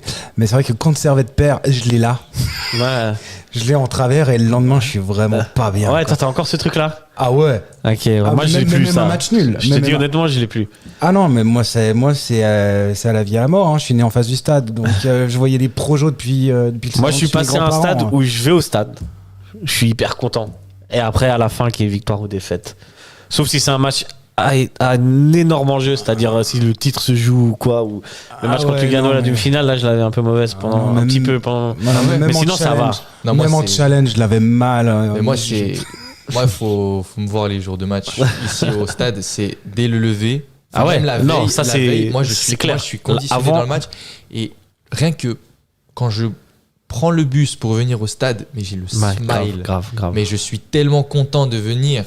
peu importe le match. Ouais, moi j'ai ça, mais j'ai juste le résultat à la fin. Et ben moi, le résultat à la fin. Moins qu'avant, la plupart du temps, en plus, c'est le dimanche. Mais je suis toujours heureux. C'est comment on dit, c'est un rituel. Tu vas prendre ton bus ou ton train ou ton tram pour aller au stade, tu vas rejoindre les potes, t'es content. Nous, on vient avec mes potes, on vient un peu plus tôt au stade, du coup, on se réunit ensemble, on trip une demi-heure. Pareil. Une demi-heure, 3/4 d'heure, voire 1h30 avant. Suivant les matchs. En général, c'est 1h30. Ouais, non, c'est. Ça, c'est ouf. J'ai pas encore cette chance d'avoir ce groupe de potes. Moi, je fais tout le temps solo. Mais viens avec nous. Je suis tout le temps solo, et puis, T'es tout le temps solo, mais viens avec nous. Je suis tout le temps solo. Tu te feras des copains dans le train de déplacement. Ça, c'est incroyable aussi. Je pense, mais par contre, là, moi, la différence. Le résultat de Servette conditionne ma semaine. Parce que toi, t'es jeune encore. Moi, là lui, il est fou. Et moi, je te jure, ça va. Je suis amoureux de mon club, mais... Moi aussi, je l'aime à fond. J'ai changé une écharpe avec un gars du Slavia Prague pour lui dire n'oublie pas Servette. Bah c'est bien, ça s'appelle la transmission. Alors que j'aime cette écharpe. Mais ouais, non, c'est. Ce matin, fallait pas me parler de foot. Hein. Moi, ce matin, j'étais à 8h là, je suis arrivé en cours. Il y a des gens, ils m'ont dit t'as regardé le match hier. Je lui ai dit il faut pas me parler de ce match. Non, mais moi, c'est pareil. Hein. Me parle pas. Messieurs, je m'adresse au chat. Les amis, est-ce que vous voulez poser des questions? Est-ce que vous avez un sujet à aborder ou quelque chose? Ouvrir un débat. Ou ouvrir un débat, si vous voulez. Nous sommes tout oui. Si vous voulez juste passer un big up à vos potos aussi, ça peut le faire. Hein. On peut. On est ouvert. En attendant que je regarde les messages s'ils arrivent. Servette. Du coup, on continue sur l'Europa League. Enfin, Conference League maintenant, mais l'Europe affrontera Ludogorets en match de barrage, 16e de finale. Bon tirage ou mauvais tirage? L'affiche, elle est moins attrayante qu'un l'AS Rome, mais je pense que l'engouement sera quand même important parce que tu joues une compétition européenne dans un match aller-retour. Configuration, peut-être que les gens ont plus l'habitude aussi, je pense. Donc, il y a quand même, là, il y a un facteur suspense en plus. Tout à fait. Par exemple, il y aura une tension qui sera un peu plus grande. C'est un match de gala, mais il y aura peut-être la même atmosphère que contre Tiraspol où tu te dis le résultat va vraiment apporter. Ouais. Donc là, Ludogorets, c'est moins sexy sur l'affiche. Servette, Ludogorets, ça vend peut-être moins de billets à ceux qui connaissent moins. Mais j'ai bon espoir. L'enjeu est tellement grand. D'une bonne ferveur et d'une ville qui va à nouveau se mobiliser. En Europe, on a fait 18 000 personnes. Je pense qu'on va les atteindre. Oui, 18 000. C'est ça. Là, on est en train de titiller. On a fait que 18 000 contre Tiraspol. Mais 18 000 contre Ludogorets, moi, je signe demain. Je signe demain. Dans le chat, Ambry Piotta qui vous propose de parler des potentiels transferts. Ah, ça, c'est intéressant. Où est-ce qu'il faudrait qu'on renforce l'équipe? Ouais. C'est intéressant. Hein. Ouais. À votre avis, quel poste? Mais si vous avez des idées aussi, tiens. Disons que les postes tout dépendront des éventuels départs du mercato d'hiver. Est-ce que tu vois des gens partir cet hiver? Vous voyez des joueurs partir? Les fins de contrat, qu'est-ce qu'on en fait? Les fins de contrat, c'est ce que l'ami Ambry Piotta a parlé tout de suite après. Hein. Je pense que vous voyez où. J'ai même pas lu, tu vois. Donc, on le dit depuis le début de la saison. Hein, il faut avant tout, on parle du recrutement d'abord. Avant de. Est-ce que. Il faut un complément à Cognac. Voilà. Moi, complément à Cognac, ce que dit Lucas 05 Genève. J'ai des suggestions au milieu de terrain et il y a un joueur que j'adore. À la place de Cognac? À la place de Cognac, je pense qu'il est un poil offensif pour Cognac. Mais c'est un joueur, je suis tombé sous son charme parce que c'est un joueur, depuis que Winterthur est remonté, j'adore ce joueur. Moi, je veux voir Di Giusto. Bien sûr, Di Giusto, ça aurait été pas mal. Moi, je trouve que ce joueur est trop fort pour Winterthur. Et mec, viens chez nous, on va bien t'accueillir. Viens, franchement, Di Giusto, Servette, je demande qu'à voir parce que c'est un joueur qui est vraiment bon. Et puis après, il y avait aussi l'idée de. J'avais vu circuler justement sur le groupe de Servette Brassage le potentiel Bamba de Stade Lozanouchi. C'est un joueur intéressant. Honnêtement, de ce que j'ai vu, c'est un joueur à potentiel, mais actuellement, il n'a pas le niveau d'un Ondoa et d'un Doulin. Donc, à voir. Mais si j'ai vraiment un souhait dans la zone du milieu de terrain, qui est une zone à renforcer, à Di Giusto, ce serait du régal. Di Giusto, Mais c'est peut-être un poil offensif. C'est pas totalement un substitut à Konya. C'est ça, c'est, je pense, plus un substitut. Là, faudrait peut-être presque vendre un des joueurs offensifs pour. Antunes Non. Non, Antunes, on vend pas. Antunes, on vend pas. Non, je pense pas. Moi, j'ai envie de le garder quand même. Quid du gros dossier qui est bien sûr la prolongation de Bédia. Ouais. Ou pas. Toujours le même problème avec les attaquants. Hein. Moi, je vais pas vous mentir. Moi, si je donne mon avis, moi, je pense que Bédia, il fait la saison. Il a Servette et il attend les meilleures offres, quoi. Partage cet avis. Mais ça veut pas dire qu'il ne re-signe pas ici. Peut-être que s'il y a quelque chose. Ce qui pourrait être pas mal, c'est on le vend au mercato d'hiver, mais on se le fait prêter. Comme ça, on prend du cash et on en profite jusqu'à la fin de saison. Et on négocie avec Nsame qui est en fin de contrat en juin. Et on le récupère la saison prochaine gratuitement. Franchement, ça c'est le combo parfait, je pense. Mais si on récupère Nsame, voilà, Nsame, franchement, je suis hypé. C'est la Casa des Papel, hein, c'est le braquage du siècle. Nsame en fin de contrat en 2024, donc en juin 2024. Mais Nsame en plus, c'est un joueur qui s'est jamais caché. Il aime le club. Il aime le club. C'est un joueur qui est comme Guimeno qui est resté attaché au club. Qui est plus fort que Guimeno, mais on le sort. Sans Servette, il a pas cette carrière. Et on le sort de l'anonymat parce qu'il joue, il est prêté à Concarneau, il est. Ouais, il est un peu en galère, faut le dire. Hein. Ouais, je crois qu'il était Amiens, prêté à Concarneau, il arrive à Servette. Quand il est venu ici, il a tout explosé. Moi perso, je le connaissais, je savais qui c'était Nsame avant qu'il arrive à Servette. Donc j'étais pas complètement dans l'inconnu avec ce joueur. Mais c'est vrai que il a tout explosé. Il a tout explosé. et ça, il va devenir le meilleur buteur de la marque Super League qui s'appelle. Super League, ouais.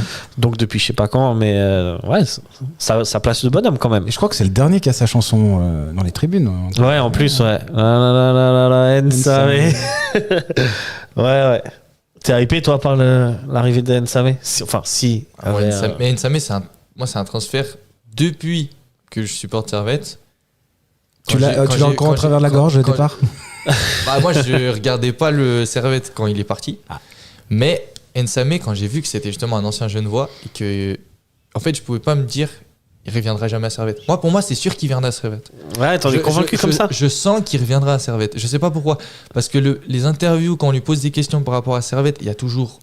Alors après, vous allez me dire peut-être c'est normal, mais je trouve qu'il y a un respect et un amour pour le club qui est resté. Et je pense qu'il peut faire une Guimeno, c'est-à-dire partir et revenir en Super League et revenir. Parce que Guimeno, faut pas se mentir, quand il est revenu, on s'attendait à un truc de fou. Ouais. Moi, je m'attendais à ce qu'il explose tout. Il reste quand même dernièrement sur des bonnes prestats. Ouais. Mais le début, c'était compliqué. Là où parce qu'il arrive dans un effectif. Nsame, c'est compliqué d'être déçu parce qu'Nsame, on peut peut-être être déçu dans le jeu, mais c'est un mec. Dans la surface, le ballon, même s'il fait pas exprès, il va marquer. Hein. C'est un mec qui est né pour le but. Nsame et Crivelli, ça hype ou pas? Nsame, c'est 30 ans. Ouais. Ça va. Puis il a le profil et c'est surtout un attaquant confirmé. Ça veut dire que normalement, tu signes un mec comme Nsame, tu sais qu'il va t'en mettre 15, voire 20. Durant la saison. Attente derrière, t'as 20 buts. C'est clair, c'est un joueur confirmé. Parce que une des autres questions qu'on peut se poser, c'est est-ce que en termes de recrutement, Servette, quand ils vont recruter, est-ce qu'il faut prendre des potentiels ou est-ce que tu arrives déjà à prendre des joueurs confirmés? Tu vois ce que je veux dire? Aujourd'hui. Par exemple, en attaque, est-ce que tu prends plutôt un Nsame qui est confirmé et dont tu sais qu'il va te mettre je sais pas combien de buts, ou tu tentes sur un attaquant où t'es pas sûr, mais à fort potentiel? Pas pour être titulaire. Comment ça, pas pour être titulaire?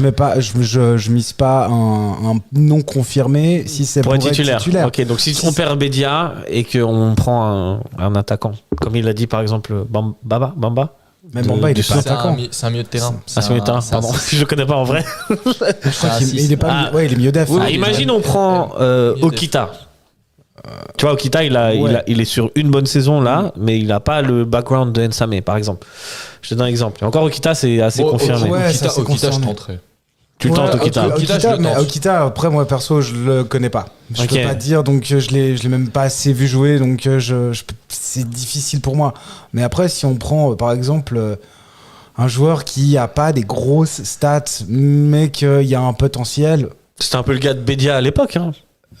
Je sais pas si vous vous souvenez, mais quand vous regardiez Twitter et les commentaires des supporters de Charleroi, parce qu'il était à Charleroi, ils étaient contents de plus l'avoir. C'était pas un mec confirmé quand on l'a pris, tu vois. On s'est dit qui c'est qu'on a encore acheté. Personnellement, est-ce que vous aviez vu les commentaires quand on a pris Kay et les commentaires des joueurs de Lens et du stade de Reims? Excuse-moi, c'était encore pire. Ouais, mais Kay, ça a été. Moi, je maintiens, ça a été un bon joueur, Kay. On va pas refaire ce débat-là, mais franchement. Moi, je partage pas ton avis. Non, moi, franchement, Kay. Techniquement, il était fort. Hein. Il pesait sur les défenses. Si Stevanovic avait autant d'espace à l'époque, c'est parce que les défenseurs étaient beaucoup occupés sur Kay. Mais pas l'oublier non plus. Je te dis, Kay, il est parti au mauvais moment. Parce que Kay, il part au moment où il est sur sa meilleure saison avec Servette. Je suis d'accord. Et en fait, il part en hiver. Il part même pas l'été. Et c'est l'année où on le remplace par Bédia. Ouais. Mais si Kay, en finale, il a fait. Pour moi, à Servette, il a fait 6 bons mois. Il a fait. Ouais, c'est pas faux. Il a fait ces 6 bons mois où il fait. Ouais, ces 6 derniers mois, il fait ses stats. Ouais. Il marque ses goals. Je crois qu'il est pas loin de. Je crois qu'il fait 12 buts. Je crois que c'est ça. Ouais, mais sous le prisme des stats, c'est que. Je suis d'accord, mais c'est un joueur qui pesait énormément dans le jeu. Et surtout dans le jeu sans ballon. Quoi. Excuse-moi, Servette, c'est pas le seul. Hein. C'était pas personne savait tirer des pénaltys. C'est ton buteur, excuse-moi, quoi, c'était pied carré. Il y a l'ami Cocotte Team, gros big up à toi, Cocotte, qui nous demande est-ce qu'il manquerait pas, il faudrait recruter un défenseur central au cas où Rouillet ou Séverin se blesserait. Il y a Vouillot et Onguené, on sait pas. Mais alors déjà Onguené il est prêté, donc il restera pas. Non mais il peut. On sait pas ce qu'il vaut. Et on l'a pas vu jouer.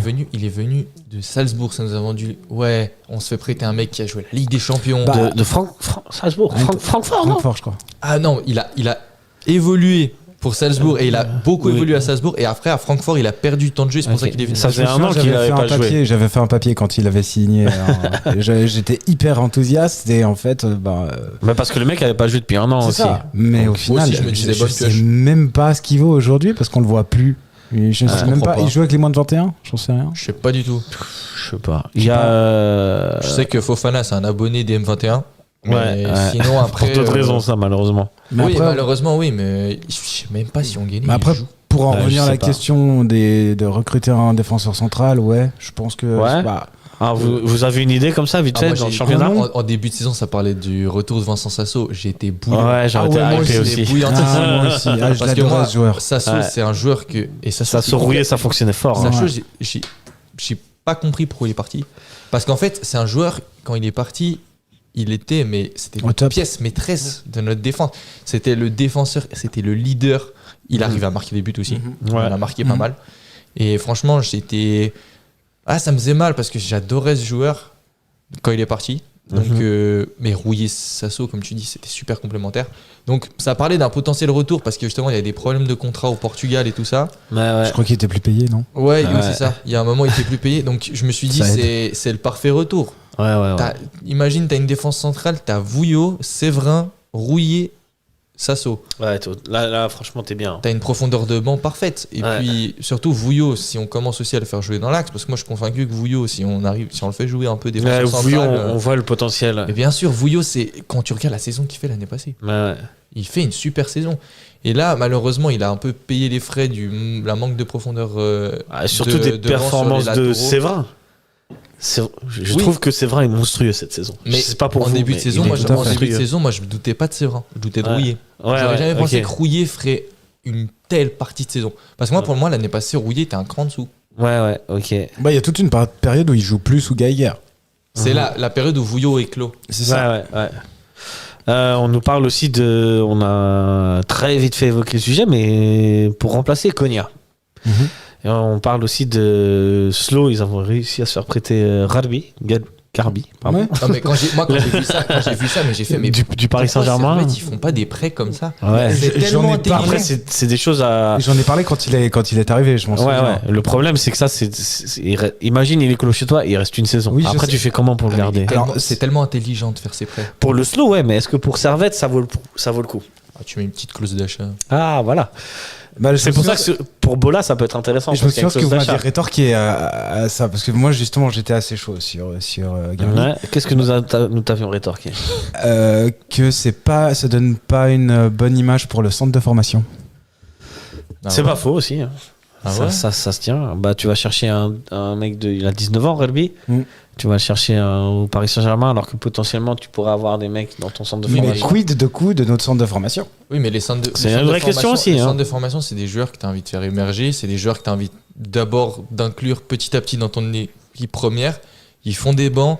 Et Garbi, quand il arrive à 19 ans au slow, le slow, moi, je comprendrais pas pourquoi il prendrait Garbi sans avoir l'idée de faire un titulaire. Pour moi, Ouais, Garbi, c'est quand clair. il arrive, il a le niveau déjà Ouchi. Mais il a l'assurance Et puis des quand titulaires là où il aura peut-être pas à Servette. Hein. Quand tu vois, c'est vrai. Mais quand tu vois le niveau qu'il a, tu peux pas te dire Ouchi, ils le prennent comme doublure. Ouchi, ils le prennent comme titulaire. Non, ça c'est sûr. Et puis très vite, il commence les matchs titulaires. Il me semble que dès sa 2e ou 3e apparition, il marque. Donc, c'est un joueur, surtout quand tu viens du PSG et que tu joues. L'année passée, il a joué avec Galtier, c'est un jeune sur qui il comptait. Il a fait quelques matchs. Il a fait quand même quelques matchs, donc il a quand même une exigence et un haut niveau qu'il connaît bien. La Ligue 1, c'est beaucoup plus intensif qu'ici quand même, et surtout physique. Et là, tu le vois qu'au milieu de terrain, il y a quand même des phases, même contre IB. C'est un joueur extraordinaire. Mais c'est pour ça que moi, je le voyais cette année confirmé au PSG. Et là, il vient slow. Mais écoute, ça pourrait être un bon remplaçant à Konya. Mais moi, je trouve que ça devrait donner des idées à Servette. À Servette, ouais. Pas en faire un titulaire, mais prendre un jeune joueur comme ça. C'est ce qu'on a testé avec Ling, en fait. Donc. Oui, mais moi, c'est pour ça que je trouve dommage. Justement, tu vois, Ling. Est-ce que ce serait pas lui la doublure de Konya? Bah moi, pour l'instant, à chaque fois qu'on me pose la question, je dis je pense que c'est ça. Moi, Ling, après, je suis peut-être pas objectif parce que franchement, j'ai trop d'espoir dans ce joueur. J'adore le profil. Moi, je l'ai juste vu en match amical en vrai. Et c'était des belles promesses. Moi, de ce que j'ai vu, il a joué. Enfin, il est rentré, il a marqué contre Nyon. Donc, et là, je me suis dit, quand je l'ai vu en pré-saison, je me suis dit, Ling, il va beaucoup plus jouer que Diba. Ouais. C'est pas le même profil, mais j'étais sûr que Ling serait beaucoup plus sur les feuilles de match. Ouais. Après, malheureusement, il se blesse tôt. Il se blesse tôt. Mais là, il joue pas parce qu'il est toujours en. Non, là, je pense là, il est opérationnel. Mais c'est opérationnel. Mais voilà, après tout ce qui s'est passé, l'équipe le trouve peut-être pas au niveau. Je sais. Peut-être l'intégrer dans une équipe qui fonctionne bien, où il y a où c'est huilé, tu vois, c'est compliqué. Mais c'est ça qui me fait peur. Pourquoi il joue pas? Mais peut-être que Ling, en fait, Weiler lui fait peut-être pas confiance, mais je trouve que Ling, en fait, si c'est un problème de confiance du coach envers le joueur, pourquoi on l'a jamais vu dans un match officiel? Pourquoi tu le prends pas en match de coupe? On l'a pas vu contre Bulle, par exemple. Parce qu'il a mis les titulaires contre Bulle, si tu te souviens. Oui, mais pourquoi tu vois, contre Bulle, tu fais quand même assez vite la différence. Pourquoi tu le fais pas jouer 20 minutes? Ouais, c'est vrai. Après, on connaît René Weiler. C'est un gars, il est pas hyper fan du turnover. Ouais, mais il arrive à mettre Diba contre l'AS Rome. Ouais, non, mais parce qu'il a pas le choix. Bah, je sais pas. S'il avait Doulin, il aurait mis Doulin, tu vois. Ouais, mais c'est pour ça que. Mais contre l'AS Rome, à chaque fois, il fait rentrer Diba. Enfin. Ouais, même à l'aller, il fait rentrer de plus en plus. C'est que récemment, il fait rentrer. Bon, à l'aller, il commence. À l'aller, il commence avec les trois. Hein. Il commence avec Konya, Doulin et Ondua sur le terrain. Pas si tu te souviens. Au match aller à Rome. Oui, c'est vrai. Mais donc, pour en enlever un des trois, il reste qui? Mais est-ce que. Ouais, mais Diba, souvent, il remplaçait Konya. Pendant un moment. Il remplaçait pas le 6. C'est vrai. Souvent, il faisait rentrer Diba pour garder un score. Et c'est ce qu'on a beaucoup vu à Bâle et à Lugano. C'est pas plutôt Ondua qui montait et Diba qui, du coup, passait en 6? Oui, mais donc, du coup, ça veut dire que finalement, le remplacement que Weiler a prévu pour Konya, c'est Diba. C'est Ondua, en fait. C'est Ondua. C'est Ondua, mais ça veut dire que tu rajoutes un Diba. Donc, ça veut dire que la doublure de Ondua à ce moment-là, c'est Diba. Ouais, bah ouais. Donc, ça veut dire que pour moi, à l'heure actuelle, du peu que j'ai vu, Ling, je l'ai vu un match. Et je l'ai même pas vu tout le match, il n'était pas titulaire. Je l'ai vu une demi-heure. Mais sur une demi-heure, j'ai vu un potentiel. Ouais, je suis pas recruteur, mais j'ai vu un potentiel. Et franchement, je comprends pas pourquoi Ling a pas sa chance. Il a fait quelques feuilles de match. Je me suis dit, Weiler va le lancer. Même 10 minutes. Envoie-le 10 minutes pour lui donner de l'expérience. Tu vois, il est sur la feuille de match contre Bâle. Ouais. Tu gagnes 3-1. Bâle, ils sont inoffensifs. Pourquoi tu le lances pas à 10 minutes? Tu donnes du temps de jeu à Diba. Ça, c'est René Weiler. Il faudra lui poser la question. Ouais, je vais lui poser la question. Messieurs, ça fait bientôt 1h48 que on parle. Ah, quand on parle après, on est sur des lives, c'est toujours un peu plus long. Ouais. J'ai pas vu le temps passer. Est-ce que le chat va aborder un dernier sujet en 15 minutes, 10 minutes, 15 minutes? Si vous avez une interrogation. Si vous avez une interrogation, autre chose que les transferts ou autre chose, je sais pas. Je vous laisse voir Coco Team, ça c'est mon pote Cotio, big up. En attendant qu'il y ait des suggestions, il parle d'un retour d'Imery. On est d'accord, c'est complètement mort. C'est mort. Moi je pense Imery il Mais en prêt ou Non, juste un retour d'Imery.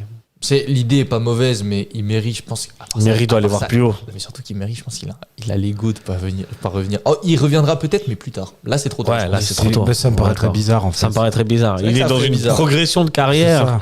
Surtout qu'à part ça, peut-être vous allez me trouver dur, mais à l'heure actuelle, Imery, on n'en a pas forcément besoin.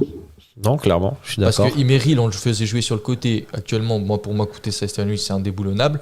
En 10. Antunes, malheureusement, contre hier, il fait vraiment pas le taf. Mais depuis le début de la saison, en 10, moi je trouve que c'est un bon 10.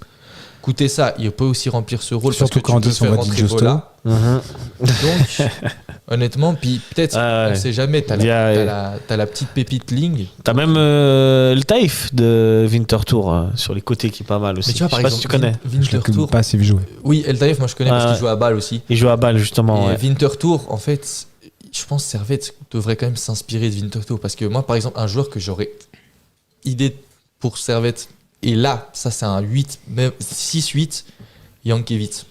Ouais, pas mal. Alexander Jankiewicz en jeune, et lui, il a pas de problème à être sur le banc.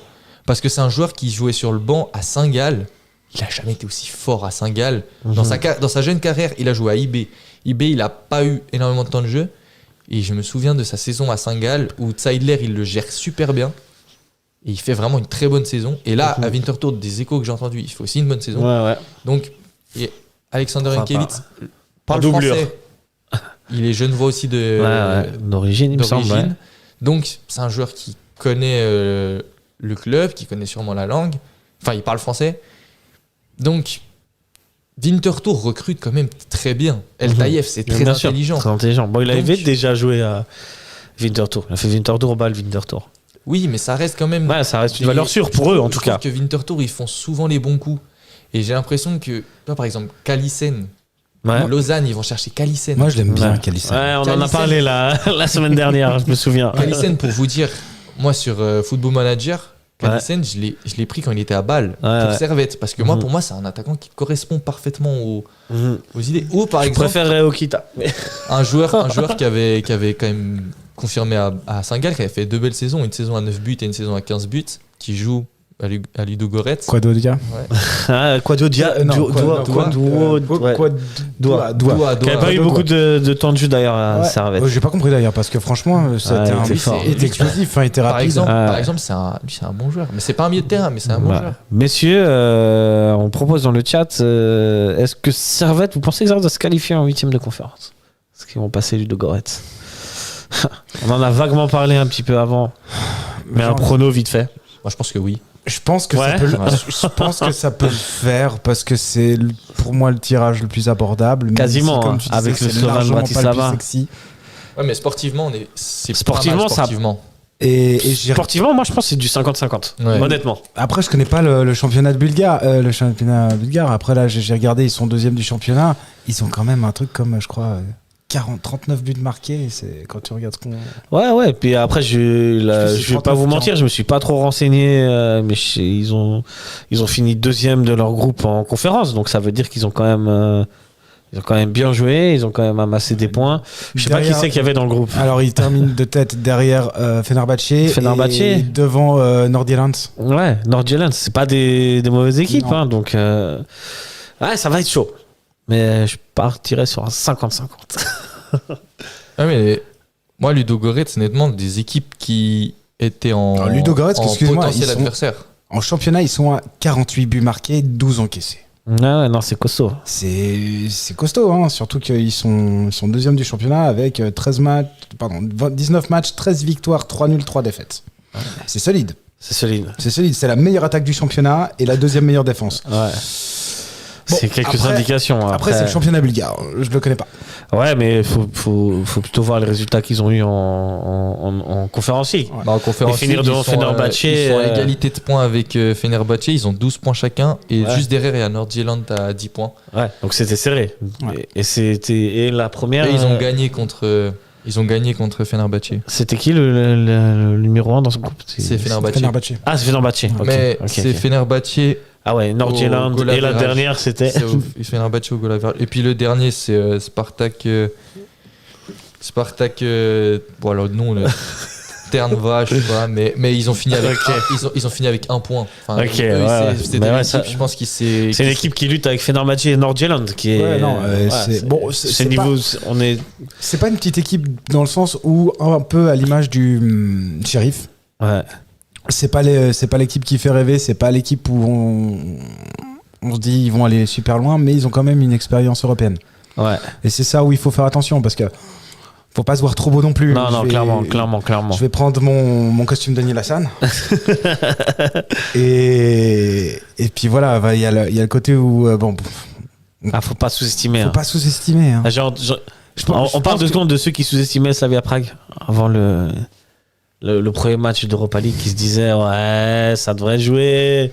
Je partais pas. Je parle pas de toi. Hein, non, je partais pas confiant, mais j'ai entendu des gens qui étaient surconfiants. Non, Slavia ça reste quand même une grosse équipe. Mais moi, dans mes potes, quand je disais que Slavia c'était une équipe largement au-dessus de Servette, ils me disaient non, mais tu les surestimes et tout ça, mais c'est parce que Slavia, moi je les ai vus en Champions. Ouais, même en Europa l'année dernière. Et puis Slavia Prague, c'est une équipe.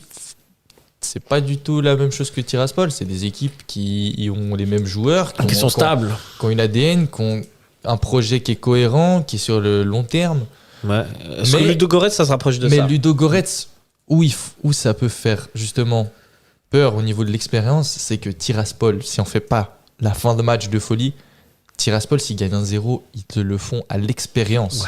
Ouais, c'est parce qu'ils ont joué, mais t'as l'impression il y avait une équipe de jeunes contre une équipe de plus 40. Mais l'équipe de plus 40, ils mettent un but venu d'ailleurs. Et après, c'est que par la malice, que par... On essaie de sortir l'équipe du match. Lugano, c'est un peu ça, ouais. Ouais, mais Lugano, t'as quand même... C'est un moins méchant, moins Wislar. T'as quand même un minimum de qualité. Là, Tiraspol, c'était Wislar. Pas de qualité. Ouais. C'est juste... En fait, là où je pense ça a fait la différence, c'est qu'on était à domicile. Et qu'il y avait quand même une sacrée ambiance. Et ça, je pense, ça a gardé Servette dans le match. Mais si tu es à l'extérieur, tu es à Tiraspol et que tu joues ce match décisif, ils peuvent te sortir ce match. Parce que tu es livré, tu es joueur contre joueur. Tu n'as pas ce stade pour te remettre dans le bain en te disant mec, il faut qu'on gagne. Donc, je suis d'accord. Je pense qu'il faut faire attention à si Ludogorets joue moins bien que ce qu'on peut s'attendre, c'est-à-dire du 50-50. Si Servette, on voit qu'il commence à dominer les débats. Attention, parce que Ludogorets, au niveau de l'expérience, ils peuvent être très malins. Ouais, tout à fait. Je suis totalement d'accord avec toi. Il faut faire attention aux équipes qui ont l'expérience qu'on n'a pas se voir trop beau. Ils savent gérer eux. Et voilà. Et puis pas faire de la gestion en se disant voilà, ça, c'est le problème de Servette avec la gestion. Je pense qu'il faudrait retrouver le mental qu'on avait au tout début de la saison avec les matchs contre Genk et les Rangers.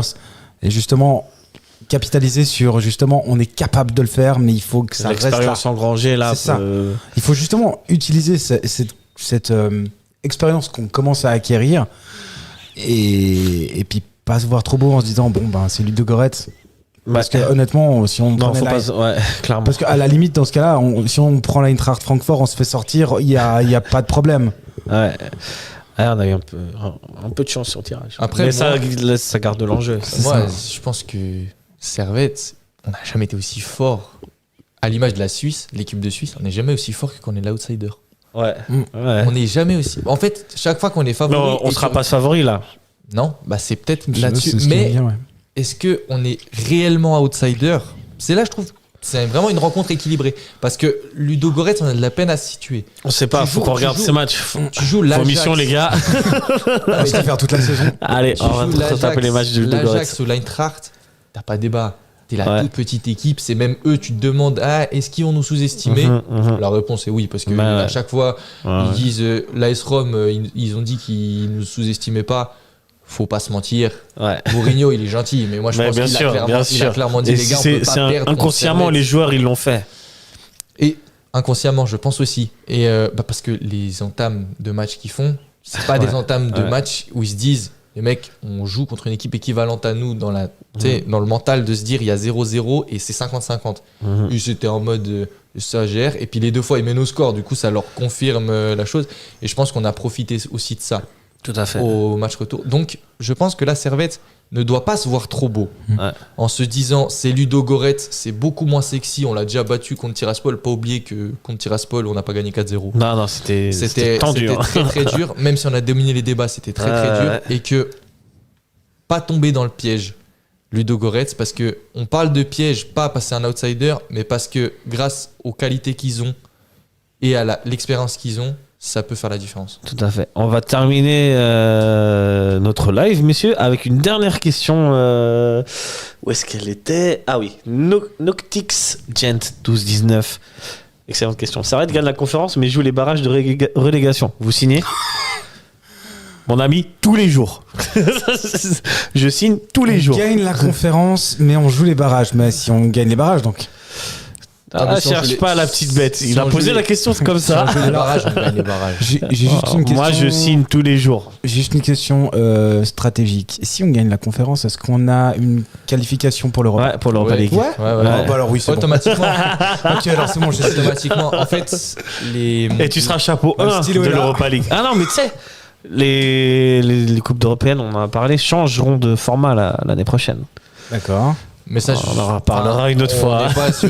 On n'est pas là pour critiquer Non, l'UEFA. c'était pour. Mais que dire de pourquoi on change un système qui l'oseille. pour moi il n'y a pas meilleur système. Ouais. Et je pense que d'accord. voilà, il faudrait faire un débat entier, il faudrait faire une émission dédiée à ça. Mais on le fera pas aujourd'hui. Non, bah non. mais juste pour dire que le fait de changer de mode, il n'y a que ça rend l'oseille triste, pour rentrer en compte et pour motiver, parce que d'un point de vue sportif. Ouais, et je vous donne une dernière info. Il paraît que ça se jouera, genre, t'auras une semaine où t'auras la Champions League mardi, mercredi, jeudi.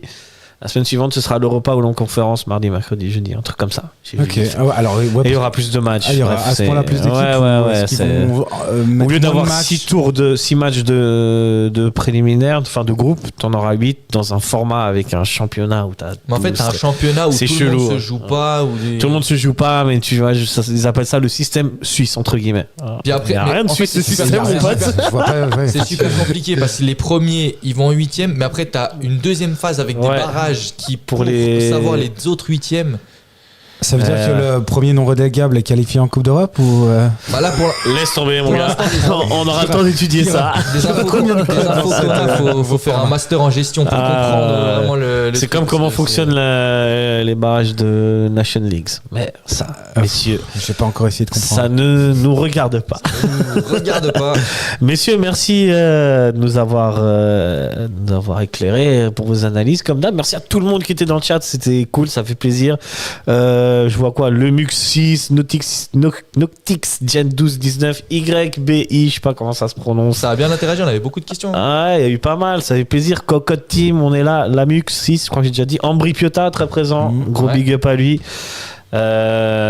Lucas 05 Geneva, le tonton Daniel Marquis, gros bisous à toi, on connaît. Ça fait plaisir, on va sûrement refaire ça.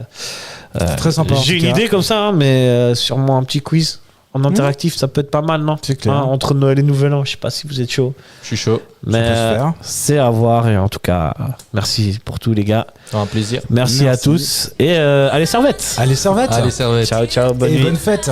Et bonne fête. Bonne fête à tous. Putain, j'aurais bien voulu finir sur du Marais Carré, mais Twitch, ils vont me bloquer.